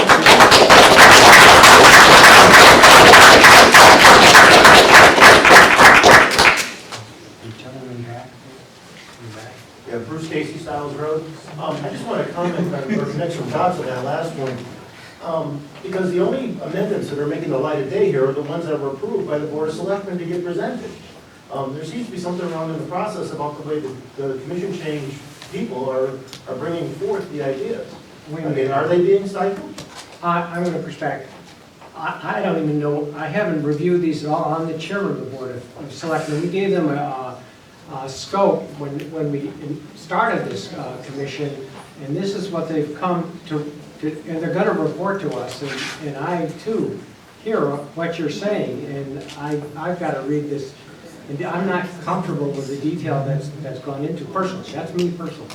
But don't say that they're doing what the Board of Selectmen wants them to do, because they're doing what they want to do, or they think should be done, and they're conferring. Enough of me. I think I said earlier that the Board of Selectmen can decline any recommendation. There is, by state statute, a process to overrule the Board of Selectmen. It requires a petition of 10% of the registered voters in the town. That would be 770 people. It all has to be done in 45 days. Based on past experience, I don't see it happening. So, What do you guys do to get new voters in here? Because I'm here because of Facebook. And it was because of I don't want to have him back there. Yeah. No, Okay. that's I'm a valid sorry. question. I know it's like kind of sidebar to what. You want to make a comment about this? Obviously, I'm new and obviously, Yeah, well, but I feel like that's a valid question for what you just said, because technically what you just said about voters isn't in here either. No, It's in state statute. Okay, but well, let me say that this is for the charter, and it's probably a valid point you made. And do come to the selectmen meetings and get involved, because we would like to see the selectmen like to see. This is a subcommittee, but when we get through with this, we're now on number 6. I'd like to talk about the rest of the evening just to see how we're going to progress from here, because we're not getting nearly as far as I'd like to see us. But let's finish up number 6 and let's talk about that later. I have an operational question in regard to what's been said here. Wait, I haven't got names. Can I have your name, please? Jillian Hubbard. Thank you, Oh, I'm Dick. sorry. Bob Blake again. The operational question is one of, it goes to the Board of Selectmen, and the only thing that can happen about that is an unlikely vote can override their decision. What opportunity do they have to get creative and say, we don't approve this, but we might approve this? They have the last word on what's going on. What opportunity do they have to say, here's what we think it ought to be? I think 4 of the selectmen are here today. Is Jason here tonight? Doesn't matter. We got the blue light on. These guys can have their work cut out for them and come back to you and say, this is a question. Can they come back to you and say, here's what the majority of the people, small as it might have seemed in that room, Bill, that have their own ideas? Is that a possibility? I don't think it's all or none, is it? You want me to answer? Yeah, go ahead. Yeah, the appointing authority, in this case the Board of Selectmen, has the opportunity to recommend changes back to the commission. It's up to the commission to approve, not approve, or not take up those recommended changes, at which time, what happens next is after this public hearing, the commission meets, takes in all this comment, and prepares what's called the final report of the commission. That final report goes to the Board of Selectmen, and the Board of Selectmen has a time period spelled out in statute. They have to have a public hearing, and they can recommend changes back to the commission after the public hearing. The commission then can consider those changes and either accept them or not accept them, and then publish its final report.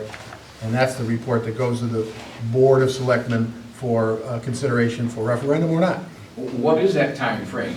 Well, Exactly, by months? It's 45 days. The appointing authority shall hold at least one public hearing on the draft report, and shall hold its last public hearing not later than 45 days after the submission of the draft report to such clerk. Not later than 15 days after the last hearing, the appointing authority shall make recommendation to the commission for such draft changes in the draft report as it seems desirable. What does that look like on my iCalendar? I think there's one critical date, and that's the middle of August, let's say August 15th, that the questions have to be firm and go to the printer to form a ballot, to get a ballot. And you've got to file those with the Secretary of State, that you're going to have a referendum and these questions are going to be on it.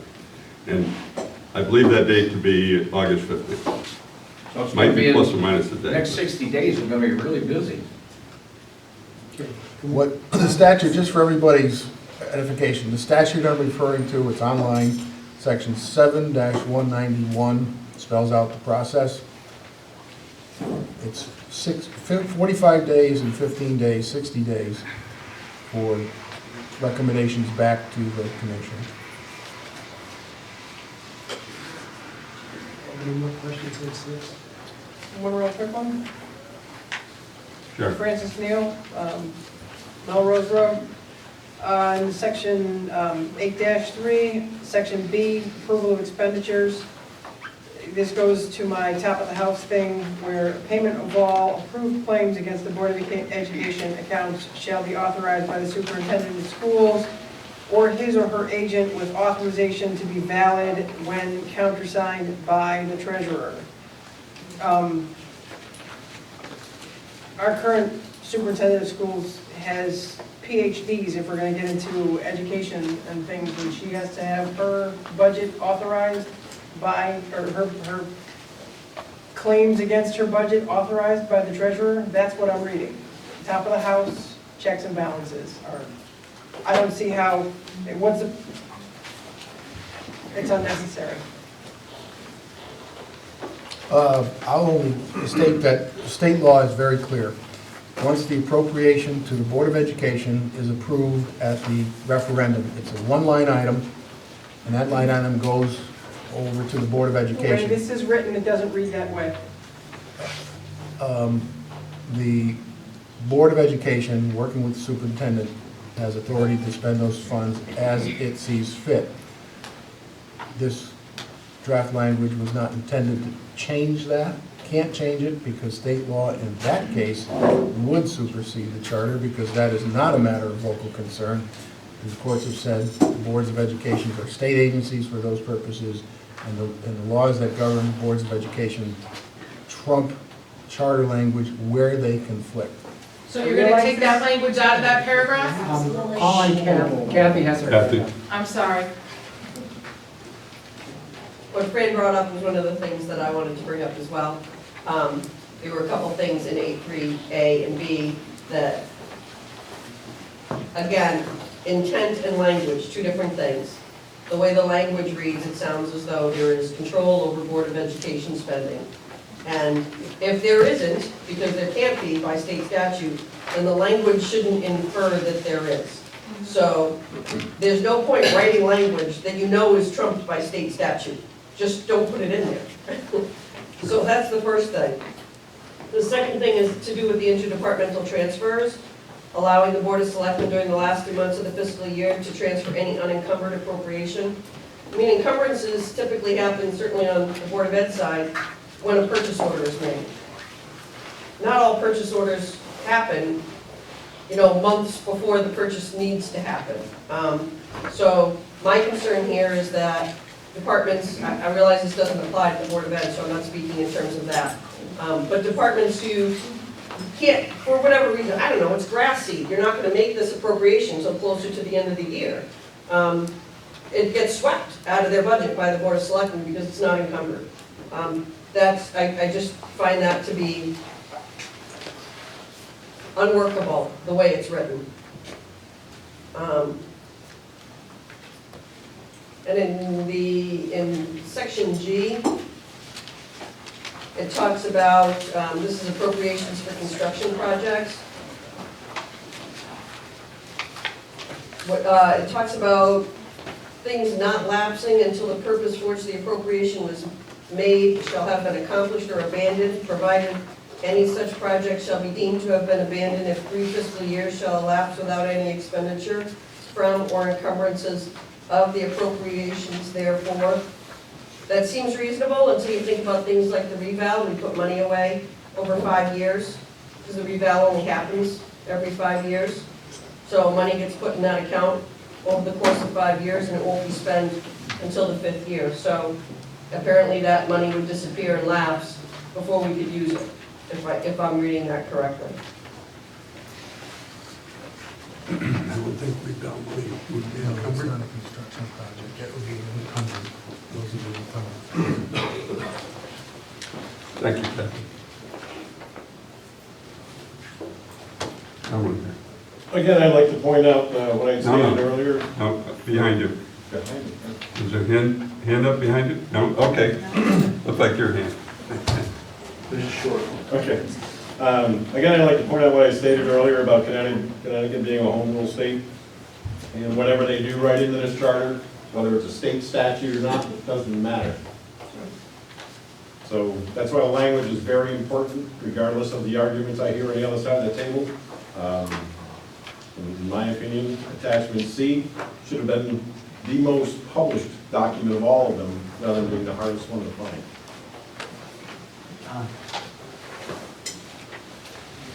Dick? Real quick. Now we'll go to section I, rules and expenditures for bidding. I don't really think this belongs in the charter because $20,000 is a substantial sum today. 10 years from now, it's probably going to be chump change. That means you got to revise the charter to change the number. I think you'd be better off in an ordinance and not in here.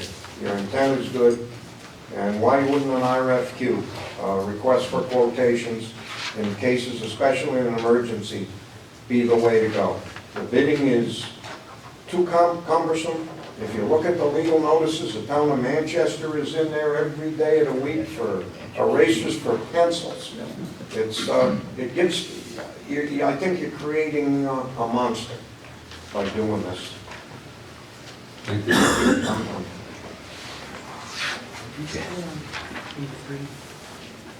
I hope we can bring it to this particular issue to an end. Let's have Jack last comment. Just a point, further on what Dick indicated, when you read the proposal we have here, you've taken a lot of things and put into detail, and you're trying to put them into the charter. If familiar with the town policies and procedures that are already in place, including the purchasing procedures, the bidding procedures, going back to your comment, putting them in the charter, it makes it very difficult to change them. Having a town policy or procedure in place is much easier and much exponential in order for that to be changed. And I would recommend that you simplify what you want to put in the charter and get away from the details. Okay, thank you. Let's move on. Did you have a comment? Well, you? I don't want to move on until I understand what we're doing. So, are we finished with number 6? We are. I see hands up. People have already spoken, but they We're want to done. speak again. We're done. Okay. I don't want to speak on this one, I just have a comment about the procedures, since I brought it up originally. All right, so right now, Sir, did you I'd like mean to number open 8? it up for, Bob, I'd like to open it up to figure out what we're going to do. And I'm Keep looking now, at the clock. And we've done 6, and there's 14 here, so it looks to me like we gotta have another meeting to get through this, or we'll be here all night. We're on 8. Yeah. Are we on 8? We're on 8. So number 6 is 8.3, just so you folks are seeing, there's 2 documents. Go ahead, Rick. I'm going to try not to be disrespectful, but numerous occasions people have commented, and we want to move this along. This document is too important just to move it along. We talked about earlier about transparency and open communication. I have heard several weeks ago that the treasurer got 14 questions to review that are potentially going to be on the ballot for referendum. And I question why she received those way ahead of this meeting when there's clearly a lot of things that may change those questions. But she's reviewing under my tax dollars stuff that may not need to be reviewed because this body that's here representing the town, and more than just themselves, a lot of these people are speaking to people that they know that couldn't make it tonight. Why is she doing that? If this is supposed to be open and transparent and the will of the town and the community is what's going to be driving this charter revision to those questions. Just making sure. Okay. Bob. Okay, and he doesn't have to answer that. I know. We agreed. However, I'm going to be kind of specific too, but in the general sense of getting back to this professional, qualified director of finance, like they have in Ellington, Mr. Manette spoke about. You know what? We're fortunate that even when that person was elected or appointed, the office of the Treasurer of East Windsor, since I've been here, has never had to have the equivalent of a grade school bookkeeping course. That's pretty serious when you're getting into a $40 million budget. And it brings me back to a recent meeting that she addressed, I believe it was the Board of Selectmen. She had ideas that weren't reinventing the wheel. She said, you guys, meaning the Board of Selectmen, really need to have a 5-year game plan. Boy, did those ring well in my ear. And she also said, and you better start keeping an eye on what's going on in comprehensive development plan. And guess what? We need to codify what she's saying, my personal opinion, get it done and get that professional in this office to handle a $40 million budget, right, along you, with a Bob. professional administrator. Okay. Thank you. We got to keep on the subject here. Wait a minute. Okay, but I like the subject to be what are we going to do next? And I'm saying we should have another meeting. And you think keep on going? We'll go to 10 o'clock? I can go to midnight. I agree to have Well, another some of us meeting. have to go to work in the morning and still want a chance Okay. to participate, so. Let's vote. What's going on? I'm fine with 10 o'clock, but. 10 o'clock? We're going to stop at 10 o'clock and then what? Then whatever. another meeting. What's the clock? Finish the 5:02? question you're on at 10 o'clock. I would move that this hearing, Well, your motion isn't going to carry, but we'll hear what you have This to is say. a hearing without motion. oh, it is? Yeah, this is a Well, hearing. I'd like to see that the chair considers a straw vote to adjourn this hearing and redo it again at another time. Adjourn it at 10 o'clock and hear it again.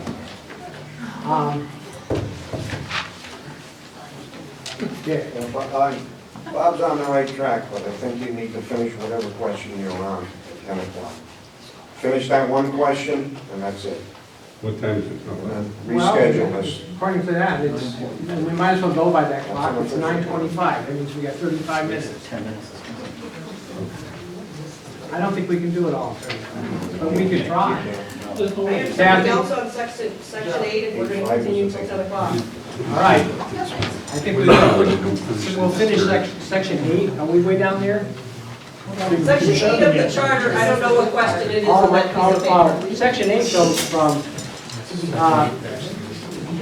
I think we're in section 8.3. Yes, Yes, number 6. That's section number 6. 8.3. Correct. Yeah.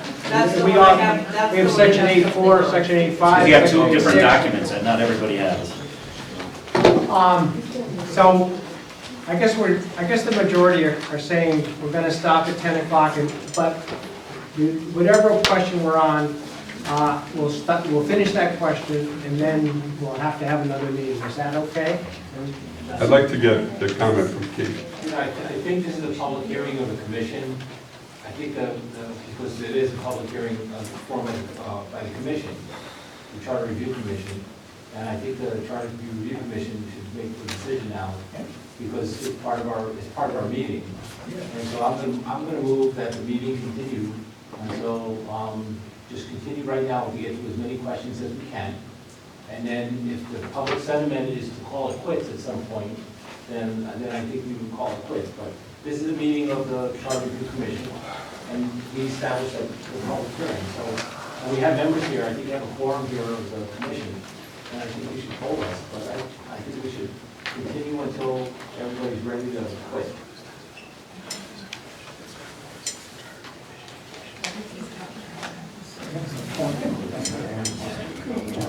Somebody talk. Let's move on. Let's go.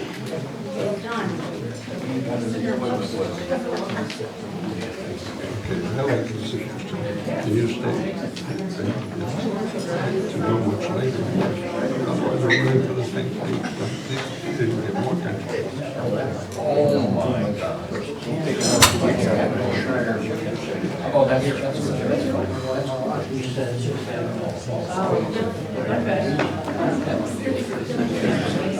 I have a motion to continue. And would the commission members raise their hands just to... What did he say? Just to keep going. People clearing out. That's So like, we decide to stop. when they're sorry, supposed to speak out. Oh, my God. On the advice of our attorney, we're going to go till 10, and at 10 o'clock, we're going to revisit whether we want to continue. I didn't hear that being like something that we were all agreeing. I thought it was either you said you wanted to stay till midnight, or we were gonna go till 10, and then we were going to continue it at some point. The way that We you will just said revisit it whether is we we'll continue. revisit whether or not we will or won't. We will revisit whether we will continue at 10 o'clock. So we're on Parliamentary question... procedure, there's a motion on the floor. There is It has not. been There seconded. is not. Can this make any difference? It's not You a... can't have a motion Sorry, here. I love it. Okay. Right. All right, I'm going to have Bob comment. This is a public hearing of the Charter Revision Commission. The idea that there are motions from the floor or actions, this is not a deliberative body. This is a public hearing of the Charter Revision Commission in which input on the proposed charter is to be taken by the commission. This group of individuals here does not have the power to vote on anything. It's not a town meeting, it's a public hearing. The public hearing, the commission, through its chair, is in charge of how this public hearing is to proceed. The Charter Revision Commission can't take a vote at a public hearing because it's not been noticed as a meeting of the Charter Revision Commission. Can't. So there can't be any votes on anything.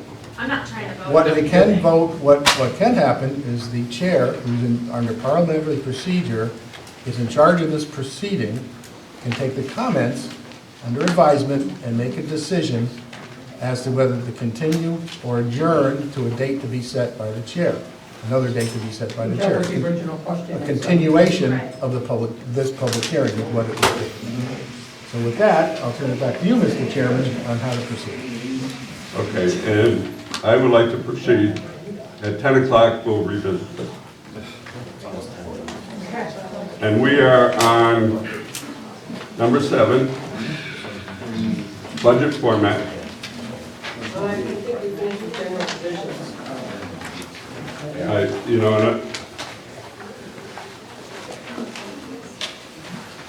last comment. Section, Kathy Simonelli, section H of section 8-3, general provisions. Payments in violation of the charter. Every payment made in violation of the provisions of this charter shall be deemed illegal, and every official willfully authorizing or making such payment or taking part therein shall be jointly and severely liable to the town, both the full amount so paid or received. I don't know, if I was somebody in this town, I wouldn't want to sign anything, because mistakes happen. This is kind of rough language if you're gonna sign your name to anything in this town. I just think you need to look at that, and I wouldn't want to authorize a bloody thing. Any other, well, that's the last comment. Thank you.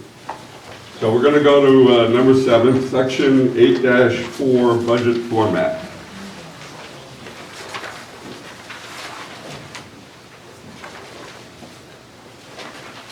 What I'd like to point out about this section, what we've added, is that there would be a budget narrative for each town department that shall include a review of the budget standing for the previous year and a projection of program spending for the ensuing budget year.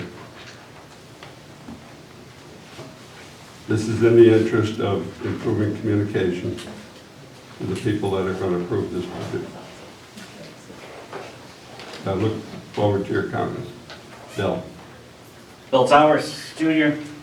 This is probably the first thing I've agreed in this whole document so far that you guys have done. Jack. I'm going to stand up for the departments today because today if you look at what the departments put forward for their budget request, they're in quite detailed and they are passed around to the Board of Selectmen and they also go to the Board of Finance.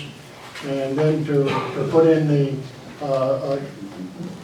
you don't show the changes to the current charter. You've added 2 sections. One to change or to demand a certain format for those budget recommendations or desires. And then you've also put a comment in there that the town treasurer, if they don't adhere to what what you're asking for, they can deny a budget increase. I don't think that that's something we should be in a charter. Absolutely not.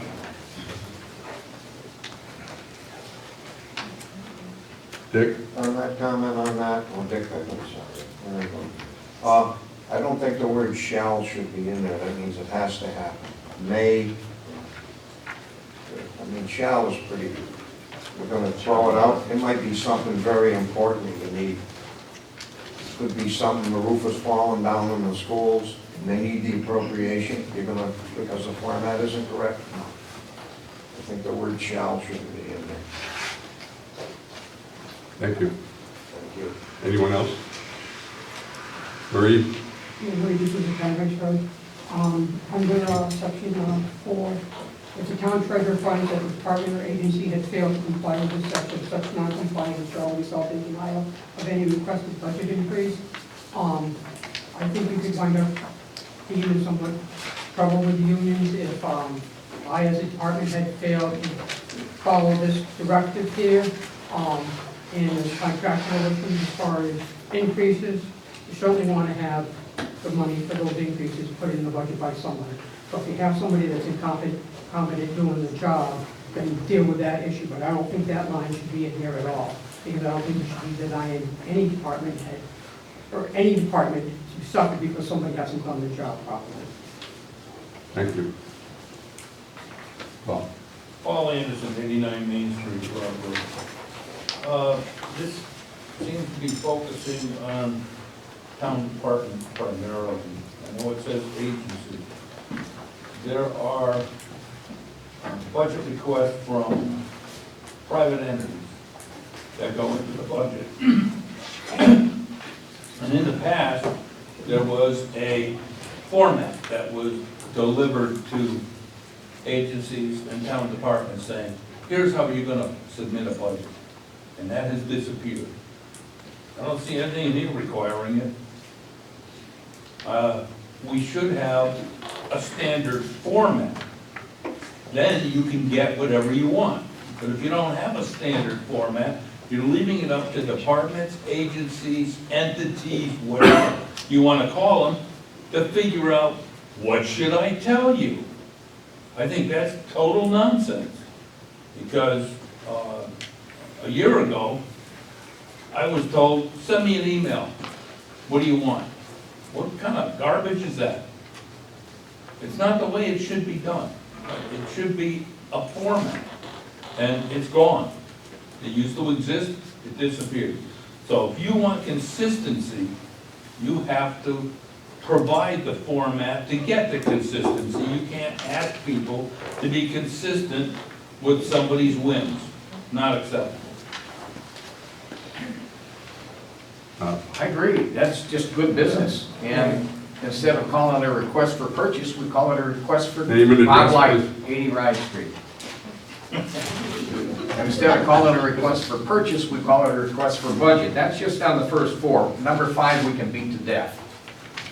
How about this opportunity to get creative and say, instead of an annual budget, a 3-year budget or a 5-year budget? There's our forward planning.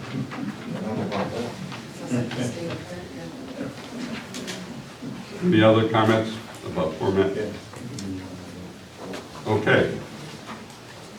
Section 8.5. Submission of the budget question or questions to the referendum. And I'm sure you're all interested in the number 4. Failure of the budget following the 3rd budget referendum. If the budget fails at the 3rd referendum, the budget reverts to last year's approved budget. Hi there, Kathy Billaduke, 343 Scannick Road. I told you I had a lot to say. Okay, so 3 minutes, go. obviously, I've never liked the 2% provision of the current charter. I absolutely despise the 0% provision in the new charter, okay? This town needs to be paying attention to the needs of the various departments, especially the areas of safety, public works, and education. I think most of us agree that those are essential. And to have something like this in writing is not gaining what it was intended to do, in my opinion. I believe that the intention was to encourage people to come out and vote at a referendum instead of voting on a budget at a town meeting. It was moved to referendum instead, and then they put in the provisions so that we didn't have 55 different referendums paying for it for a whole year. So I am here to propose that instead of the language indicating that it will revert to a 0% increase, that we do something really dramatic and have something in writing that would cause the townspeople to actually come out and vote, because no one would want it to be the case. And I'm going to propose that after the 3rd referendum, that the budget automatically goes to a 10%. It's funny. All right. It's funny. It's not smart to say, but I'm telling you, people will come out and vote for the amount that's realistic instead of the Board of Finance looking, should we cut it to 2 up front? Instead of a department saying, we need 8%, should we make it 2 now? Will they give us 0 later? Make it something that no one wants, so that everybody will come out and we'll finally make a vote and make something pass in this town for the betterment of everyone. And your first comment.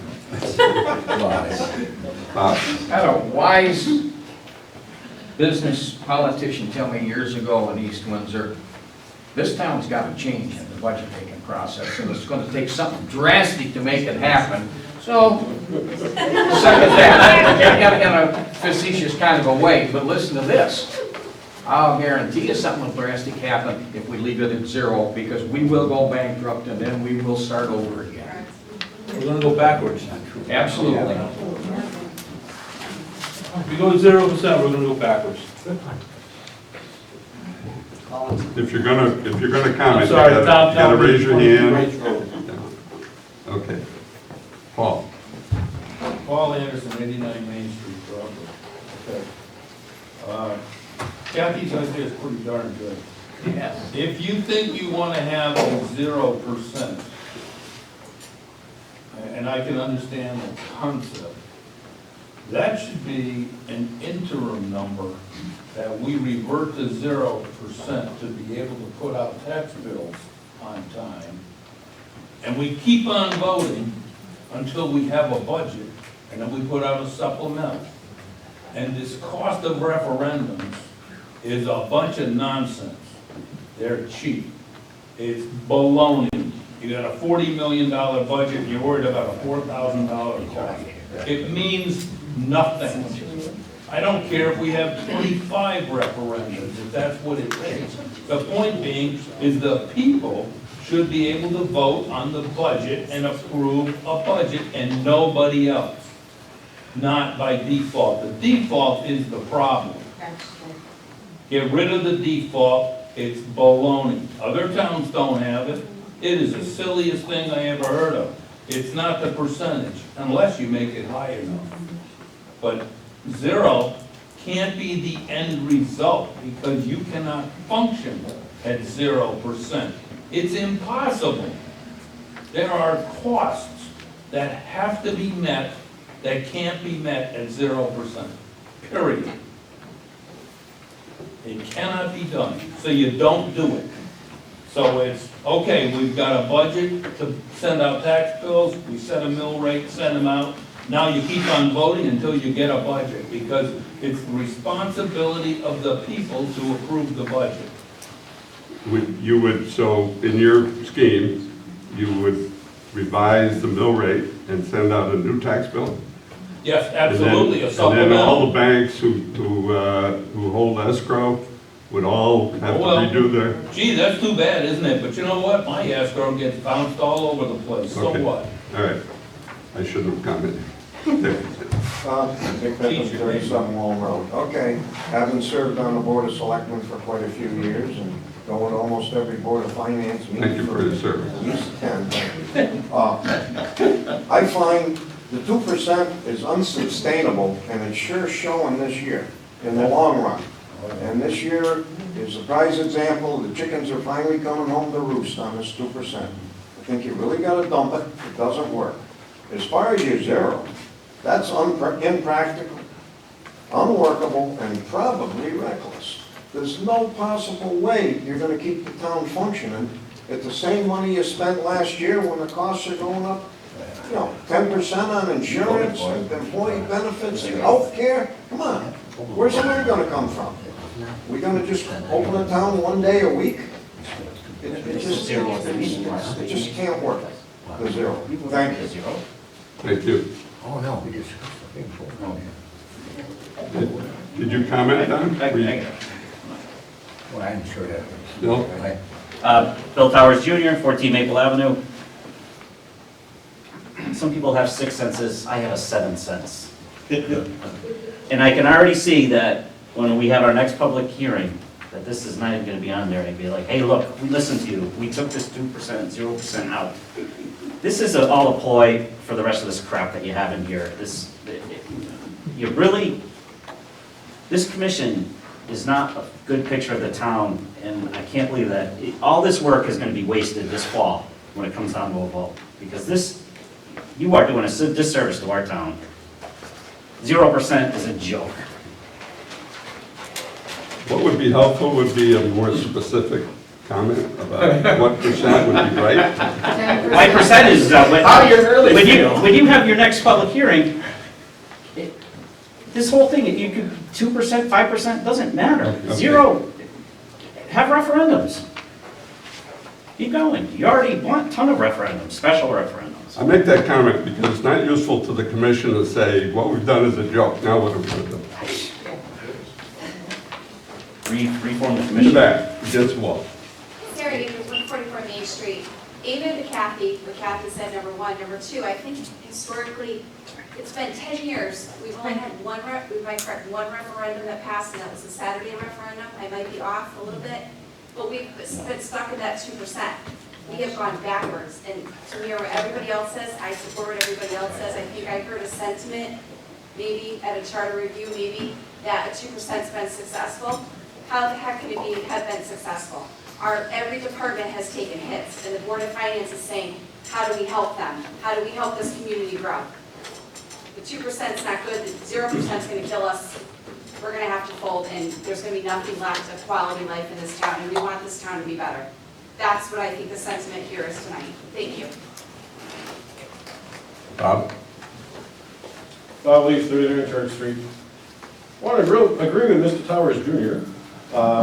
I think you're spot on, though. matter of fact, I think it was said at one of the Charter Review Commission meetings, and it was mentioned by one of the charter members, and I'm not gonna phrase it exactly, but I wanna say they said they hope they focus on the 0% so they don't see what's the rest of it is. And I'm pretty sure that's what was said at that meeting. That's a little unfair because I absolutely do not recall it, but maybe you can dig it up somewhere. Yeah, it's time to show a little more respect, really, everybody.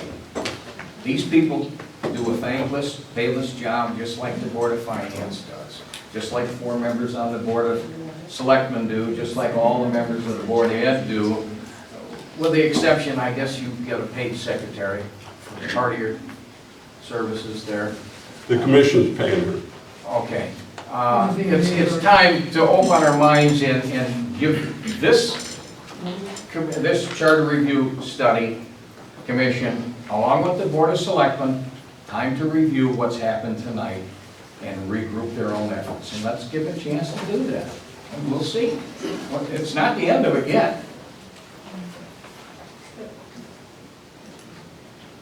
We still got 14 minutes. Jack? If my memory serves me correct, the 2% was added to the charter against an alternative, which is by state statute, which says that you could have multiple referendums on a budget, and you continue to do that until it passed. The 2% was put in because they said that the cost for the town to issue interim tax bills was too expensive, and they wanted to reduce the possibility of referendums. I think some towns have it go out 5, 6, 7 times before they get approved. So that's the alternative to having no 2% or any percent in the charter.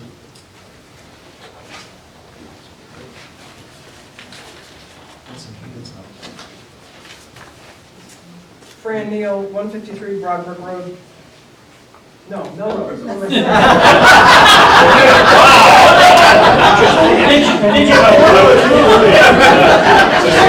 District, no problem. You don't want to overreact yourself. I have to say that I totally and wholeheartedly agree with Kathy Bilodeau.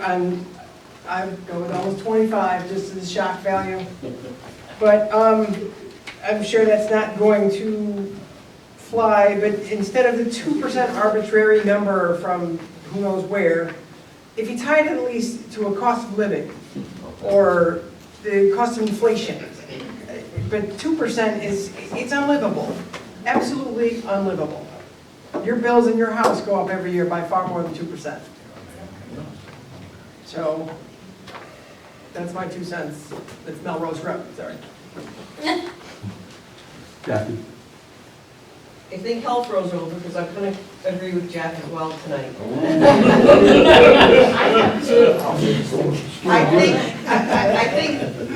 I understand that the process of doing multiple referendums until it passes can be painful for a number of reasons. One is the initial tax bills and all the adjustments and all that stuff. Another is that our town departments don't have a budget until those things move forward. From the Board of Ed side, that can be extremely difficult. I don't know who I can hire. I have school starting at the end of August, the 1st of September, and potentially can't put out any job postings or anything. So you need something. 0% is unrealistic and impossible to manage. That's not appropriate. 2% hasn't worked. So it either has to go up, or we're going to do what Kathy said. Make people come out and vote.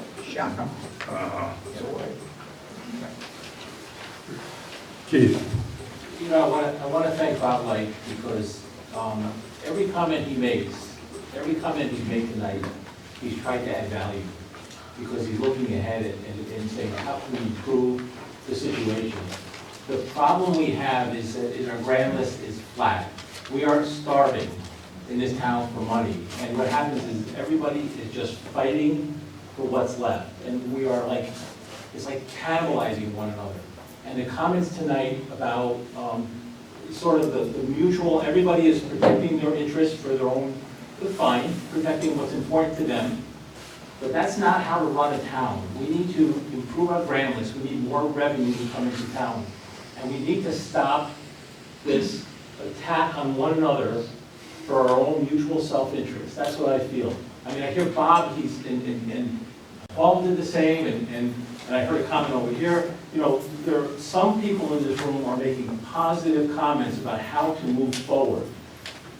Negative comments about everything is really not good. It's just going to keep us stagnated. It's going to keep us in our place. It's going to keep us impoverished. It's going to keep us poor as a community, and we're never going to move forward. So all I'm saying is, let's work on focusing on our grand list. Let's get more revenue to this town so we can stop emphasizing how we can take from one another for what's important. And let's get some more money in this town. And I really want to appreciate Bob's comments, because everything he says, he adds something and he says, let's move this town forward in a positive way. And I want to thank you for that, Bob. Really appreciate it. Thank you. Let me go to the back wall first. Charlie Nordell, Chair. Sorry, Keith. I agree with Bob too, but this revision will not make this town go forward, and it will not help improve this town. Bill. Bill Lowes, Torres Road. Leave the charter the way it is, and it'll be the 2%. Don't change the charter. We're trying to change the charter here to improve the town. If you don't want to change, we won't change the charter.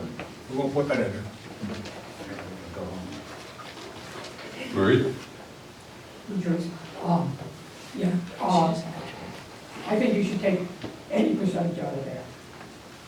And I think what you probably should do, I believe in the state statute out there, because I used it when John, correct me if I'm wrong, when I was on the Board of Finance as chairman, after we went to so many budgets that failed, we were at a deadline where we needed it, according to the treasurer, in order to send out tax bills and stuff. We were able to, under state statute, go in, and not that I would recommend it without giving people heads up in advance. We were able to go in as a group and say, okay, we're going to set the mill rate tonight at this amount based upon this, and we were able to do that without going back to another. So I would check state statute and see if it still allows you to do that. But I would put in there that after so many failures, then it would be up to the Board of Finance to set the budget in the mill rate.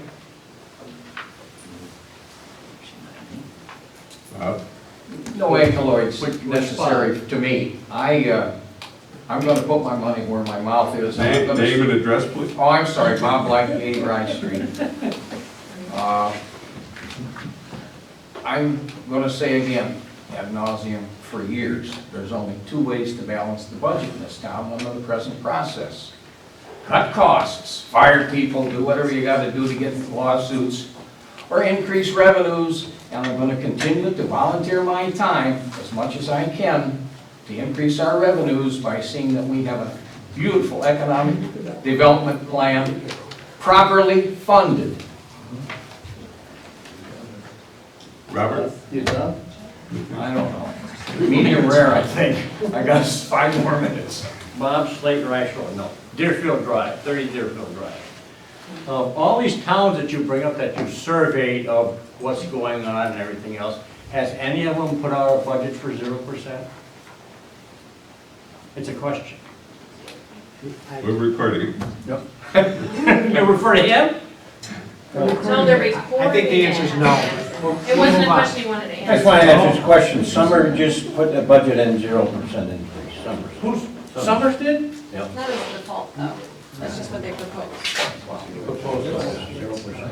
It's not in their charter, John. Same sheet. Let's not All right, raise your hand. Tell us your name, your address. Make your comment. Are we through with that one?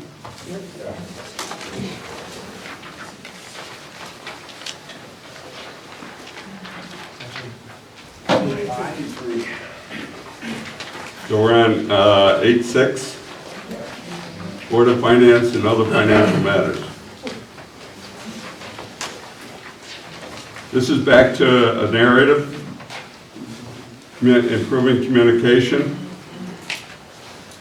This section is requesting a narrative justification submitted to the treasurer,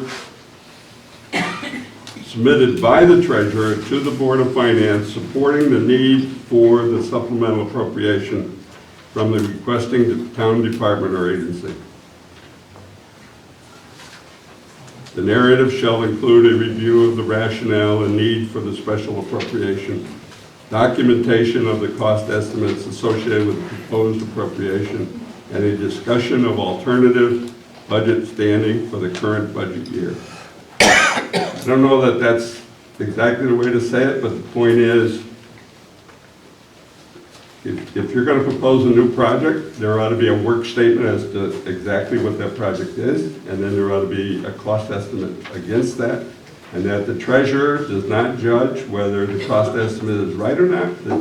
The treasurer judges whether due diligence has been done in accumulating those costs.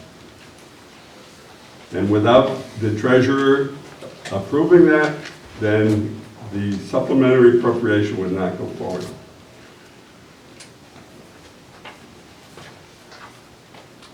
Comment? He had his hand up first. Paul? Paul Anderson, 89 Main Street, Strawberry. Once again, I think that the term shall is a scary thing. I think that last sentence should be that such non-compliance may result in the denial of any requested supplemental appropriation, and that would be a Board of Finance decision, and that would be appropriate. They might do it. They also might say, this is something we need, we're going to finance it. I don't like shall, because that makes it absolute, you have no room at all. And we have decision-making people that should be able to make decisions. Bob again? Yeah, Bob Light, 80 Rye Street. Paul already had the additional caveat that should be included here. Form 1234, request for budget. It's the same for every department, every board, every commission, every employee. Okay. Anyone else? Oh, good. Okay. Wait a minute, we got some other. Oh, I'm sorry. Joel Whalen, 28th Street, Broadbrook. We've talked about this already this evening, about putting specific dollar figures in this document. What I might suggest here, instead of a dollar figure, is a percentage of that particular budget of that agency, rather than a specific dollar amount. Because now if we need to revise this 5 years down the road, as things get more expensive, it might be more prudent to go with something around a percentage. And also, again, giving the treasurer all of this power, I think we have some very qualified department heads in this town that run their departments very efficiently, and I would defer to them rather than deferring to the treasurer kind of making that ultimate decision.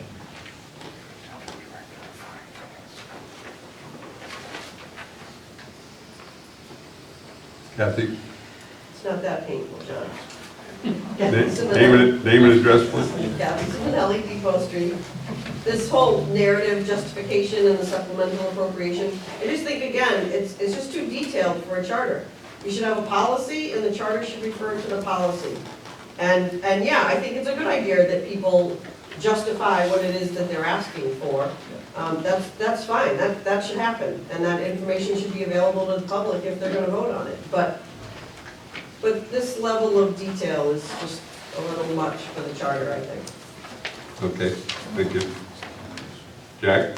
Just briefly, I can't understand what's happened to the policies that were in place for many years, and I think the finance board can speak to this, that the request for supplemental appropriations had to come with justification, and before they were voted on, before they were passed.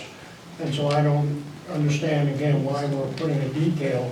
I can't find where you as a charter commission discuss this in detail, because if you would have known that the policies already exist covering this. Why should you put it in a charter? And to add to that, I can't think of a single thing that's been appropriated that didn't come with justification to the Board of Finance, whether this was here or not.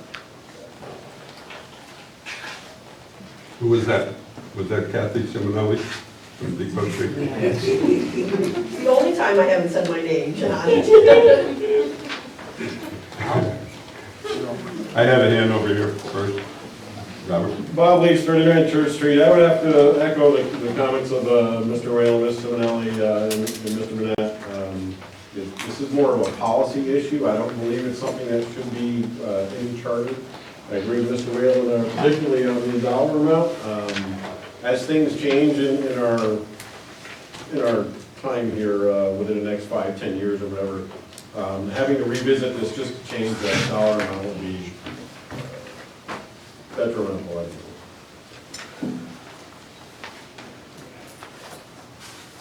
Sarah Muska, 25 Maple Avenue. Mr. Manette is correct. There are policies that are in place, and they are followed. No money is appropriated without specific documents, as Mrs. Simonelli said.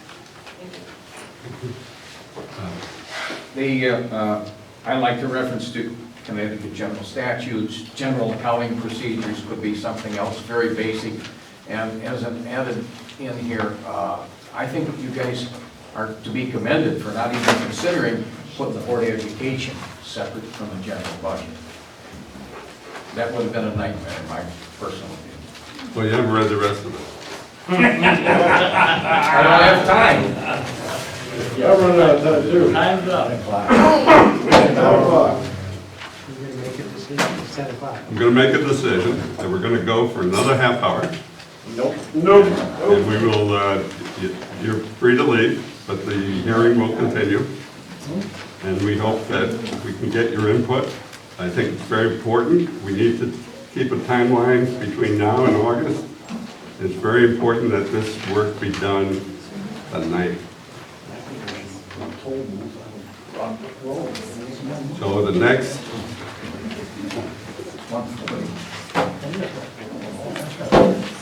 what are we on? 8-9. Number 10, section 8-9 on audits. I'll give you just a moment to.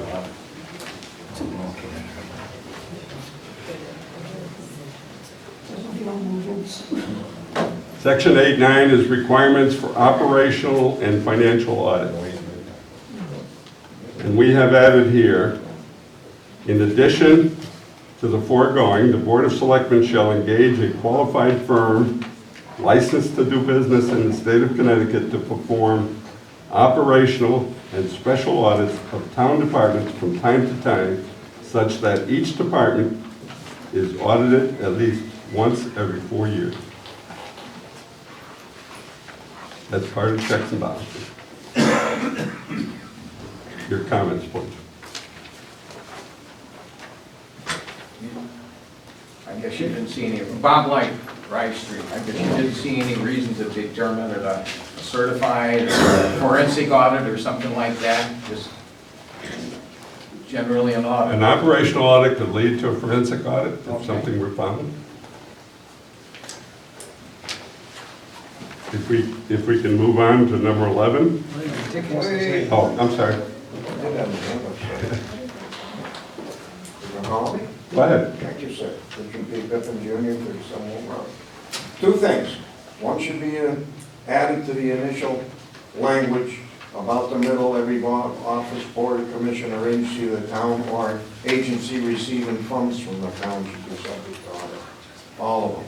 And I think down at the bottom, the last line, basically, each department audited at least 4 times, every 4 years. Might get awful expensive and become unwieldy. I think your financial people should be able to determine if an audit looks like it's needed. I think we have very competent people for that. Your treasurers, your board of finance, your board of selectmen. I think they're all watching the tape. I don't think you need it. It shouldn't be in a, I mean, it can be available, but it shouldn't be in the charter. Again, if you want to change it, major problem. Any other comments about audit? Okay, turning the page. Petition signatures.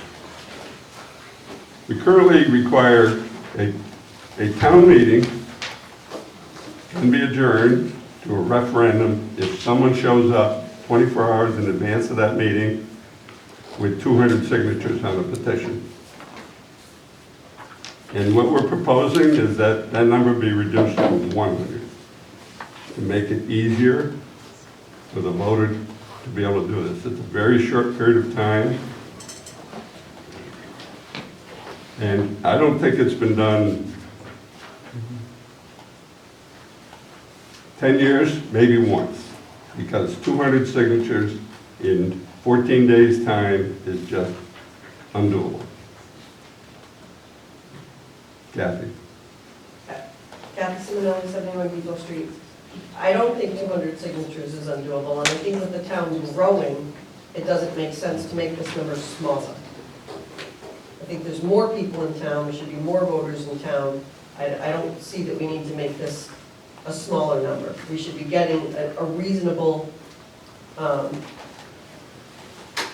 level of, you know, a reasonable number of our town voters to agree to that before we do that. Mm-hmm. So I would leave it at least at the 200, if not raise it some. Kathy? Yeah, I guess I agree with Kathy Simonelli once again. I think that it should stay at 200 or it should go up. I think it needs to be representation, a significant representation of the town that is asking for something to be changed by, oh God, I can't Thank you, remember the the word I word was is. looking for. So, I just think, we need even, it could even be 250 or 300, but I don't think decreasing it is appropriate. It should be a representation of the town, not just a select few. I get 100 people to agree with me on anything.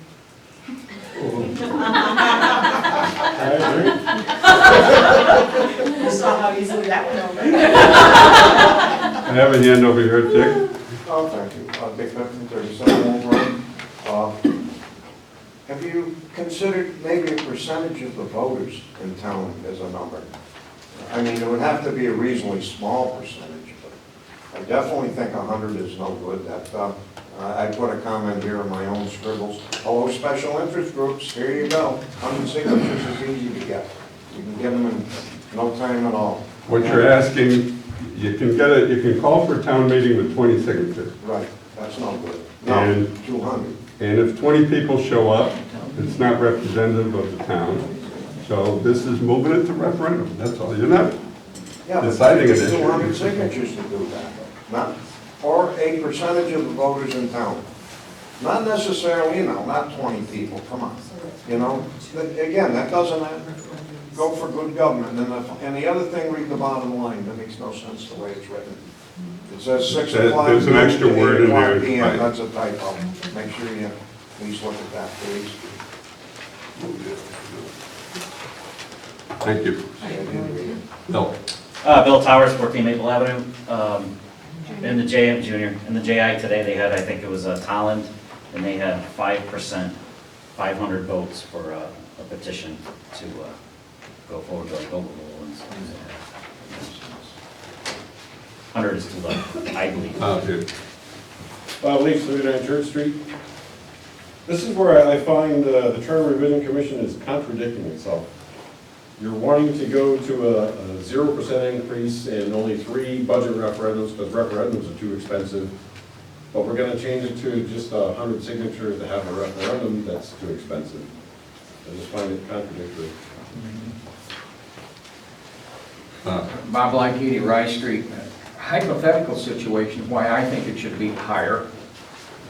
Haven't checked it out, but I've heard and been told by somebody that was in the know at one time that you don't have to have a charter revision to have a town manager. And therefore, that's kind of frightening. Because if somebody got 100 signatures, 200 signatures, 300 signatures and said, I'm going for an ordinance to have a town manager, you got no, it's a cluster, isn't it? You got a town manager appointed by who, for how long, under what conditions? So I'd like to see it, to have a referendum with a reasonably high amount of signatures. in that respect. Because if this goes down and you get a bunch of renegades out there, it could mean trouble. Any other comments? Down our Carrington Road.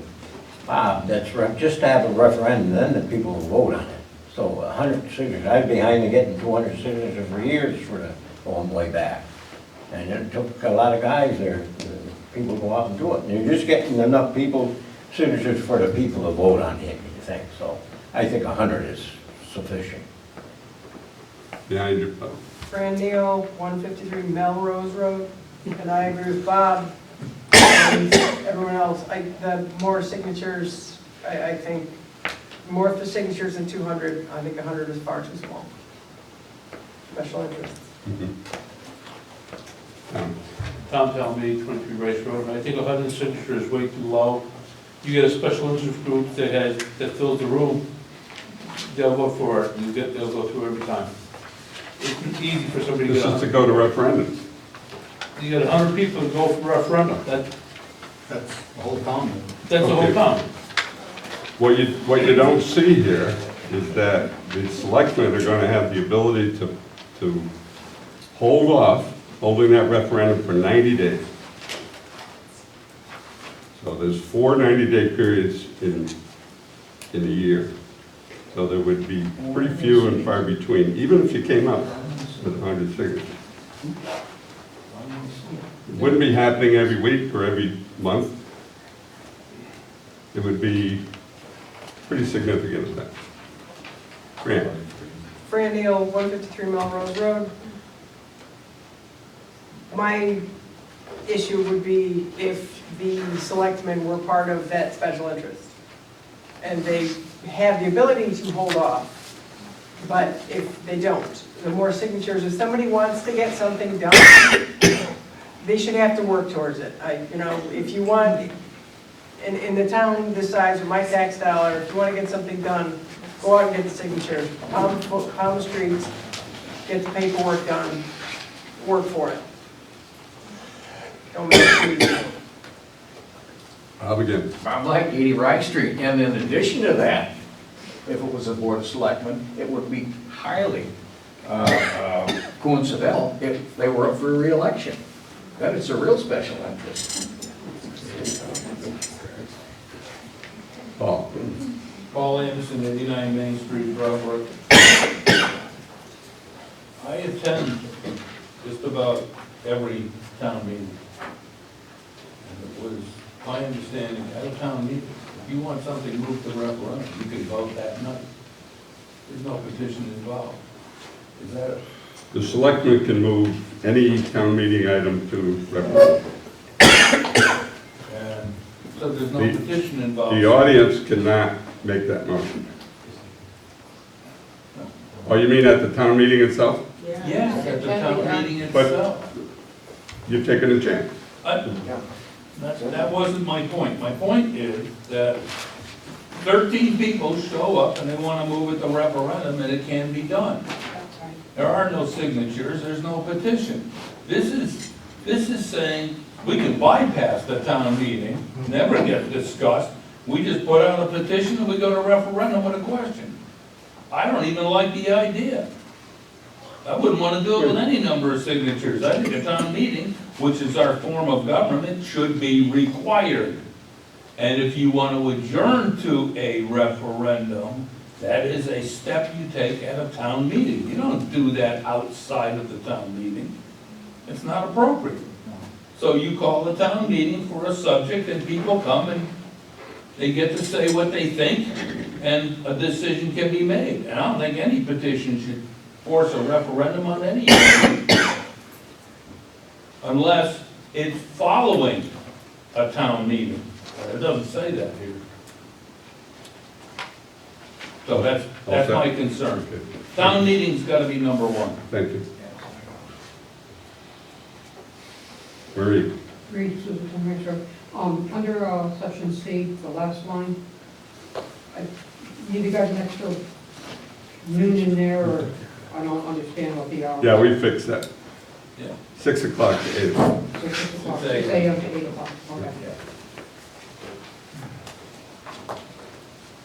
Okay, seeing no more hands, I will move to the next section. And the next section is simply deleting the very last line for reasons for a town meeting. And in I, in the current charter, it says the town meeting shall not act upon any appropriation which has not been recommended or referred to the town meeting by the Board of Finance. So there could be situations where people are absolutely stymied by the Board of Finance. And we feel that there ought to be some way for that person to be heard, that person to get to town meeting, that person to get to referendum if they would like to. So we're removing that. Yes? I think you ought to leave it there. Board of Finance knows far more about the finances of the town along with the treasurer than John Q. Citizen that probably doesn't make any meetings or is a special interest. If you wanted to do something like that, you still have the override provisions and it still should be 200 or a percentage of the voters there to get the signatures to call a referendum, and then it overrides this. I think it's the way it's written, if not, it should be. You're taking the Board of Finance out of an important process.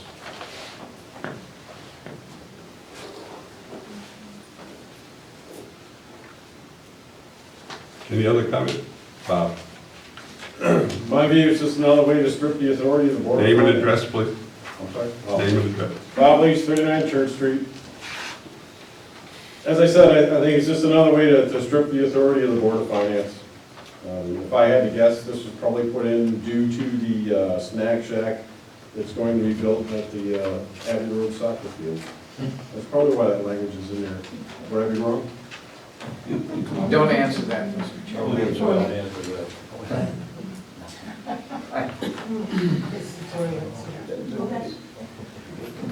Bob Light. Bob Like 80 Rye Street. I would hope that isn't true. And I would hope it wouldn't also have something to do with the recording secretary's fees. Is there another hand? Yes, no. Yeah, Marie. Yeah, I would agree with Mr. Pippin over there, that it should be in there. Board of Finance statutorily are responsible for the overall oversight, and I think it should be like that. Kathy? That's Manila Depot Street. I'm in agreement. I don't think that we should be sending anything to referendum or voting on it in any way, town meeting, that the Board of Finance hasn't moved forward. If there's no money to pay for whatever that gets voted for, then what happens? It should come through the Board of Finance. Okay. I see no more hands. I'm going to move forward. We're going to go to automatic referendum. Let me read the first couple of lines here. Any town meeting action under section 10-8A, which involves an individual expenditure amount in excess of $150,000 for the current fiscal year, or any other town meeting action initiated under section 10-8B through I, which involves an expenditure amount in excess of 1% of the annual budget for the then current fiscal year, shall be subject to automatic referendum. Today, you can go to town meeting and approve a $1 million expenditure or more. So this is saying that the limit's 150,000. If you want to go beyond that, you got to go to referendum. Automatic. No signatures, no petition. Dick? You knew I'd be here. Dick Pippin. Actually, the 1% of the annual budget for automatic referendum is a damn good idea. Just give you a little compliment. But I think 1% has more to do with bonding. Yeah. Well, anything you spend on 1% of your budget, you definitely. 1% today would be $400,000. Yeah. That's a definite, I think that's a great idea, and you know what? As the budgets increase or decrease, that number will work in a charter form. But 90 days to call it, that's a little generous. 30 days would be more than enough.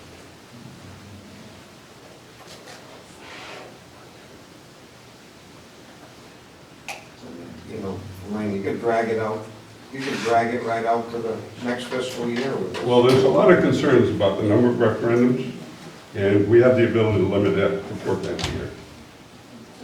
You could accumulate them, put them all on at the same time. That's what the board has done for years. Next hand, Rachel.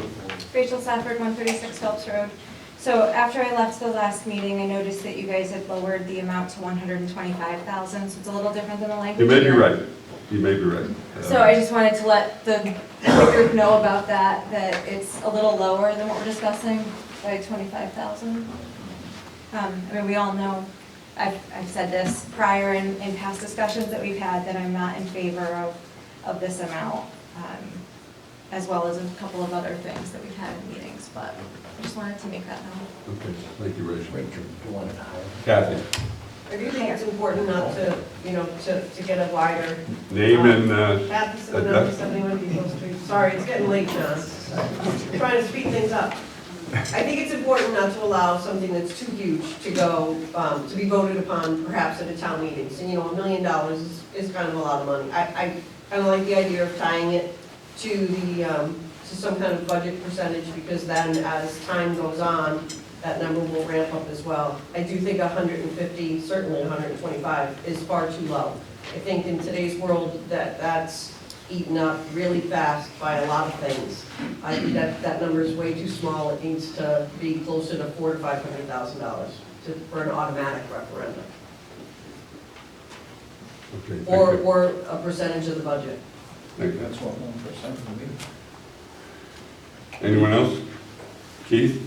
Keith Adaloff, 125 Depot Street. I agree with Rachel that the amount perhaps is maybe on the low side, but also, the town is moving toward budgeting using special appropriations. So that seems to be a methodology for trying to move the budget along. And I think that there was a 2% tax increase at a meeting last year, at a town meeting. I'm not judging the individual items, but 30 or 40 people voted for a 2% tax increase.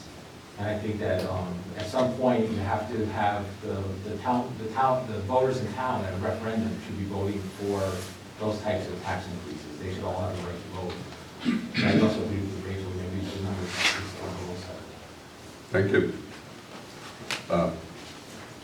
Just to clarify, I think what he may have been referring to, it's not a tax increase, came out of the general fund, which doesn't affect our mill rate and tax.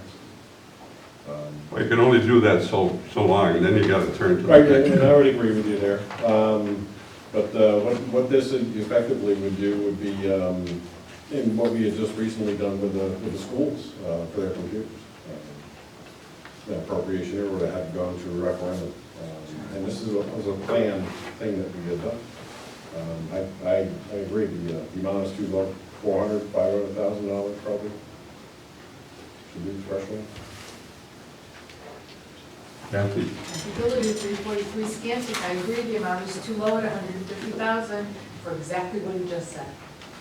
Same reason, maybe 500,000 is probably reasonable. Thank you. Paul? Paul Anderson, 89 Main Street, proper. I would say that we could strike the dollar amount completely and live with the 1% and have that the only criteria for an automatic referendum. So that would be today, 400,000. Whatever. The point being is, it will be a percentage of the budget. And then, As attrition takes over. then it works long-term. Long-term is what we need a charter to be. That's true. Bill? Bill Towers, 14 Maple Avenue. I agree with Mr. Anderson, it's a good idea. Just take out the dollar amount and just leave it at that 1%. Thank you, Fran. I also agree. Oh, Fran Neal. No, Rosa. I agree with Mr. Anderson, 1% is, would be sufficient, and I also think that the town meeting is a place, if people want to vote, they can come to the town meeting and vote there as well. So if you're involved, you're involved, and if you're paying attention, you know, this is the type of government we have, you gotta do the work, you gotta stay vigilant. How do the people that work second shift vote at a town meeting? That is a good question. Any other hands?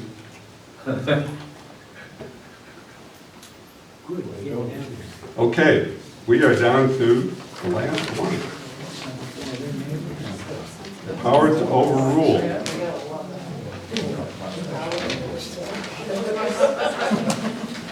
Save it up for last. Yeah.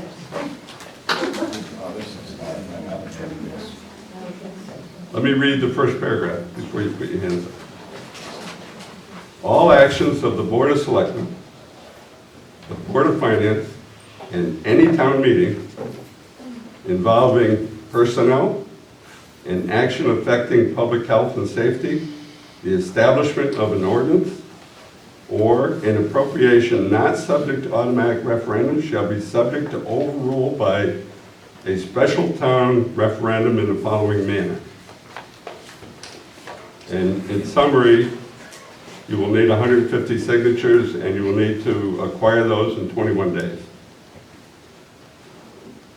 And when you go to referendum, to make the overrule happen, 2/3 of the voters are going to have to approve it. Approve the overrule or approve the original? Approve the overrule. So step one is to get a referendum to do it, and then step two is to convince the voters, 2/3 of them, that you want to overrule this action that was done by Board of Selectmen, town meeting, whatever. So it's not easy. So that's 2/3 of the people who go out and vote, 2/3 of the people that vote, not the voter roll. not the voter vote, no. But then, That's, how many elections have we had where 2/3 of the people? I get it, but still. So I see hands. Kathy? Kathy Billadu, 343 Scannick Road. Thank you. I've got 4 words. No, no, no, no. Sorry. Bob? Leach? I also have 4 words, strike the whole thing. Really, it's, if you think about it, what's our form of government, town meeting? Sure. And now you want to overrule town meeting. And that to me just, There will be, I can't see one right now, but there will be egregious things that happen that we will want to have a second like the voice. bathrooms at Abbey Road. Very small number of people show up at town meetings. Anyway, I shouldn't be commenting, but let me go to, Sarah Mustard, Sarah Mustard. 25 Maple Avenue. I agree with Mrs. Billadu and Mr. Leach. Bad of you. Sorry. so earlier on, I heard checks and balances.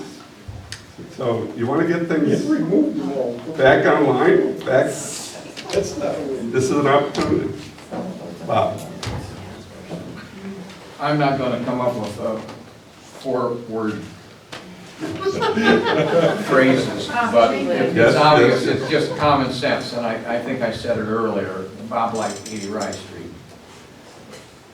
The town meeting is the most democratic way Yes.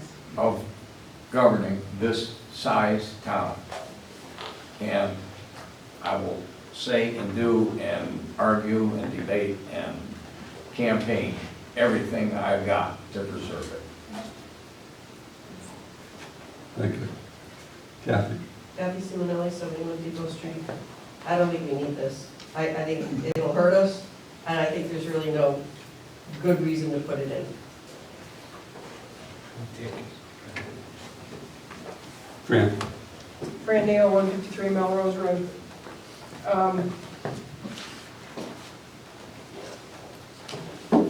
I don't agree with this. I don't like the idea of it. I also, I mean, if this were 150, like 400, 500 signatures to overrule something that the town meeting has come up with. The signatures do not overrule, they simply set the table to have a It's still, referendum. I'm more, you want it, Okay. work for it. Okay. But I don't agree with that anyway, so. Don? Our Harrington Road, I can't believe that people still want to go to a town meeting. How many times they've stacked a meeting to spend stuff in it, it's gone, what, at $800,000? If we had a referendum on that, a lot of that wouldn't have passed. And you can't have stacking a meeting, you know, to pass a lot of money. You have to have a referendum. I can't say the town meeting is, you know, it's all right at certain things you're voting on, but not heavy hitters. What do you mean by stacking the meeting? Well, you know, stacking a meeting.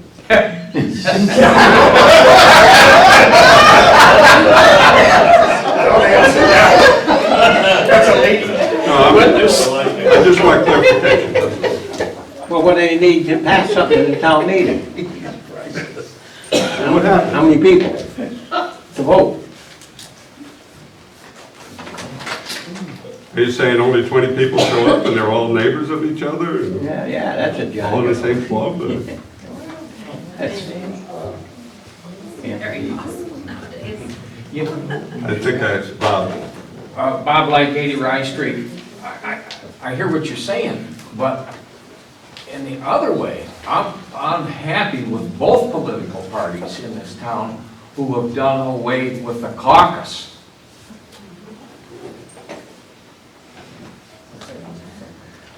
I don't know what, is You don't there know what that something we is? can You do in must the be charter? unaffiliated.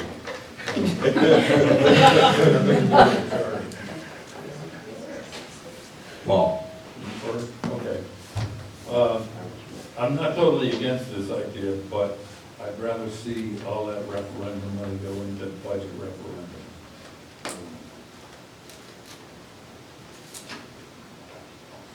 all set? Thank you. Dick? Dick Peppin, 37 Warm Road.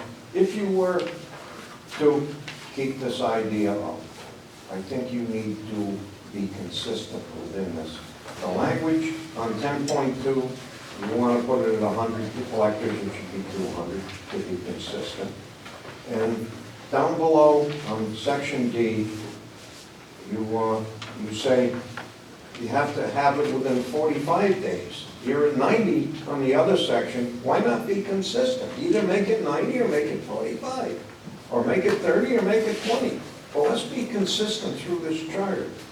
We've had that problem with the current charter, with some of this not being consistent. I think we should at least be consistent. And, well, you got an idea here, as it's written, even with the minor changes I suggested, I wouldn't vote for it at this point without more detail.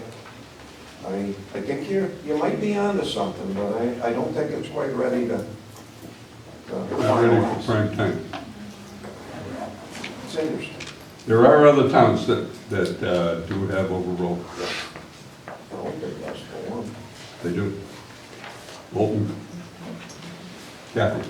Kathy Simonelli, 71 Depot Street. I think if we were to keep the language that pushes the automatic referendum at 1% or 1.5% or whatever the number ends up being, that protects us enough that we don't need this overrule. Well, this refers also to personnel and ordinances. If a small group of people passed an ordinance at a town meeting and the larger population was against that, this is an opportunity for them to reverse it.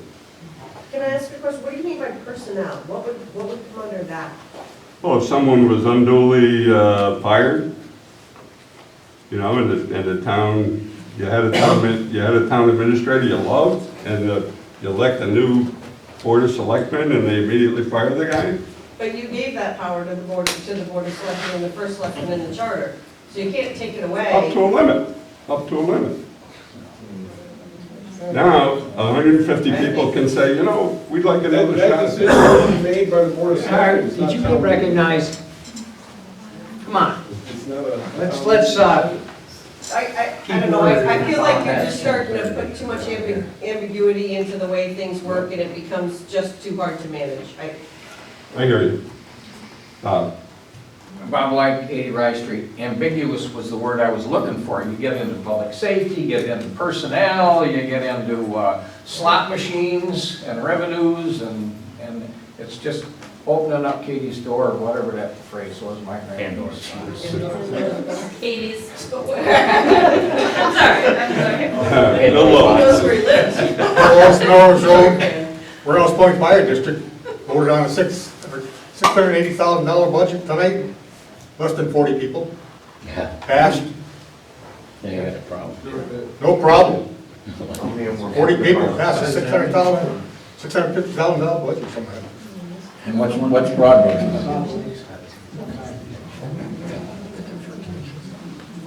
Bob Leach? Has everybody spoken already? I think, this is our last item, right? Yeah. So,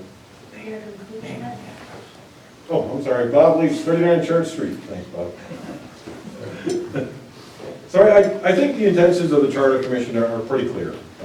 Proposed language in copy C, which was never published on the town website, I don't believe it could have been done for any other reason other than to deceive the people. This was the most important document anybody in this room could have read, and it was the most difficult to find. I think what the Charter Commission's main objectives are, once you get down to it and you get into the actual language, is basically to carve out all the authority. The authority of the police commission, carve out the authority of the board of finance, put control of the authority in within the only of the board, the first selectman. And the administrator is the only answer to it. Just my opinion on where we're at with this document. That's all I have. Okay. Just want Fran? to, Fran Neal, Robert, no. Young man, would you like a ride home?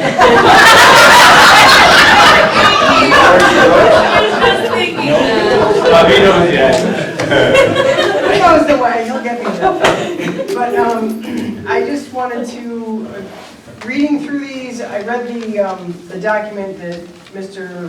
Leach was referring to, and it seems that the revisions consolidate the power at the top of the house.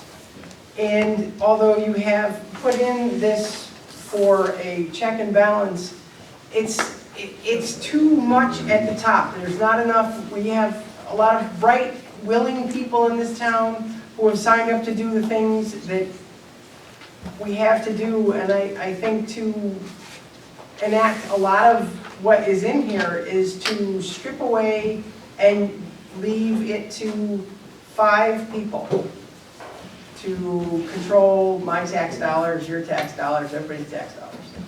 So. I guess, I'm gonna go behind you, Bob. oh, okay. Joel Whalen, 20 East Road. So I want to go back to a comment earlier that you made, Mr. Matthews, about transparency and communication. I reached out to a couple of your commissioners earlier on in the process and asked if these meetings could be moved here to Town Hall so that we can take advantage of the recording devices. We have a great recording secretary.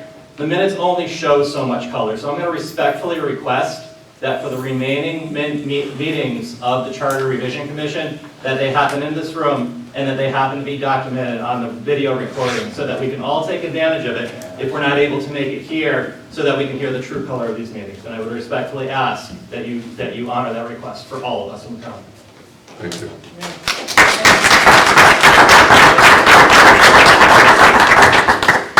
Charlie Nodell, 7 Revenue Terrace, and I agree wholly with Joel Whalen.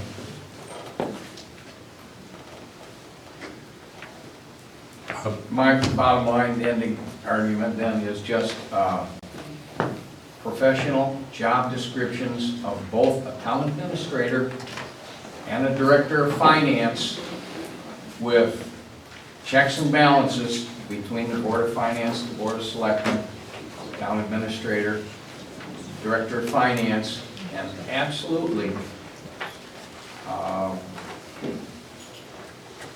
periodic performance evaluations, whether they serve at will or with a contract. Now, serve at will is the easier way to do it. In such a way so that they can be hired and fired and you're not taken to court because you don't have a non-compete clause or something like that with somebody. Sarah? Sarah Musco, 25 Maple Avenue. I appreciate your time. Thank you for allowing the public to give some input. I hope that the commission will listen to what we have said. I think that if some changes aren't made and if this document was to pass it the way it is right now, I think it would be really damaging to our community.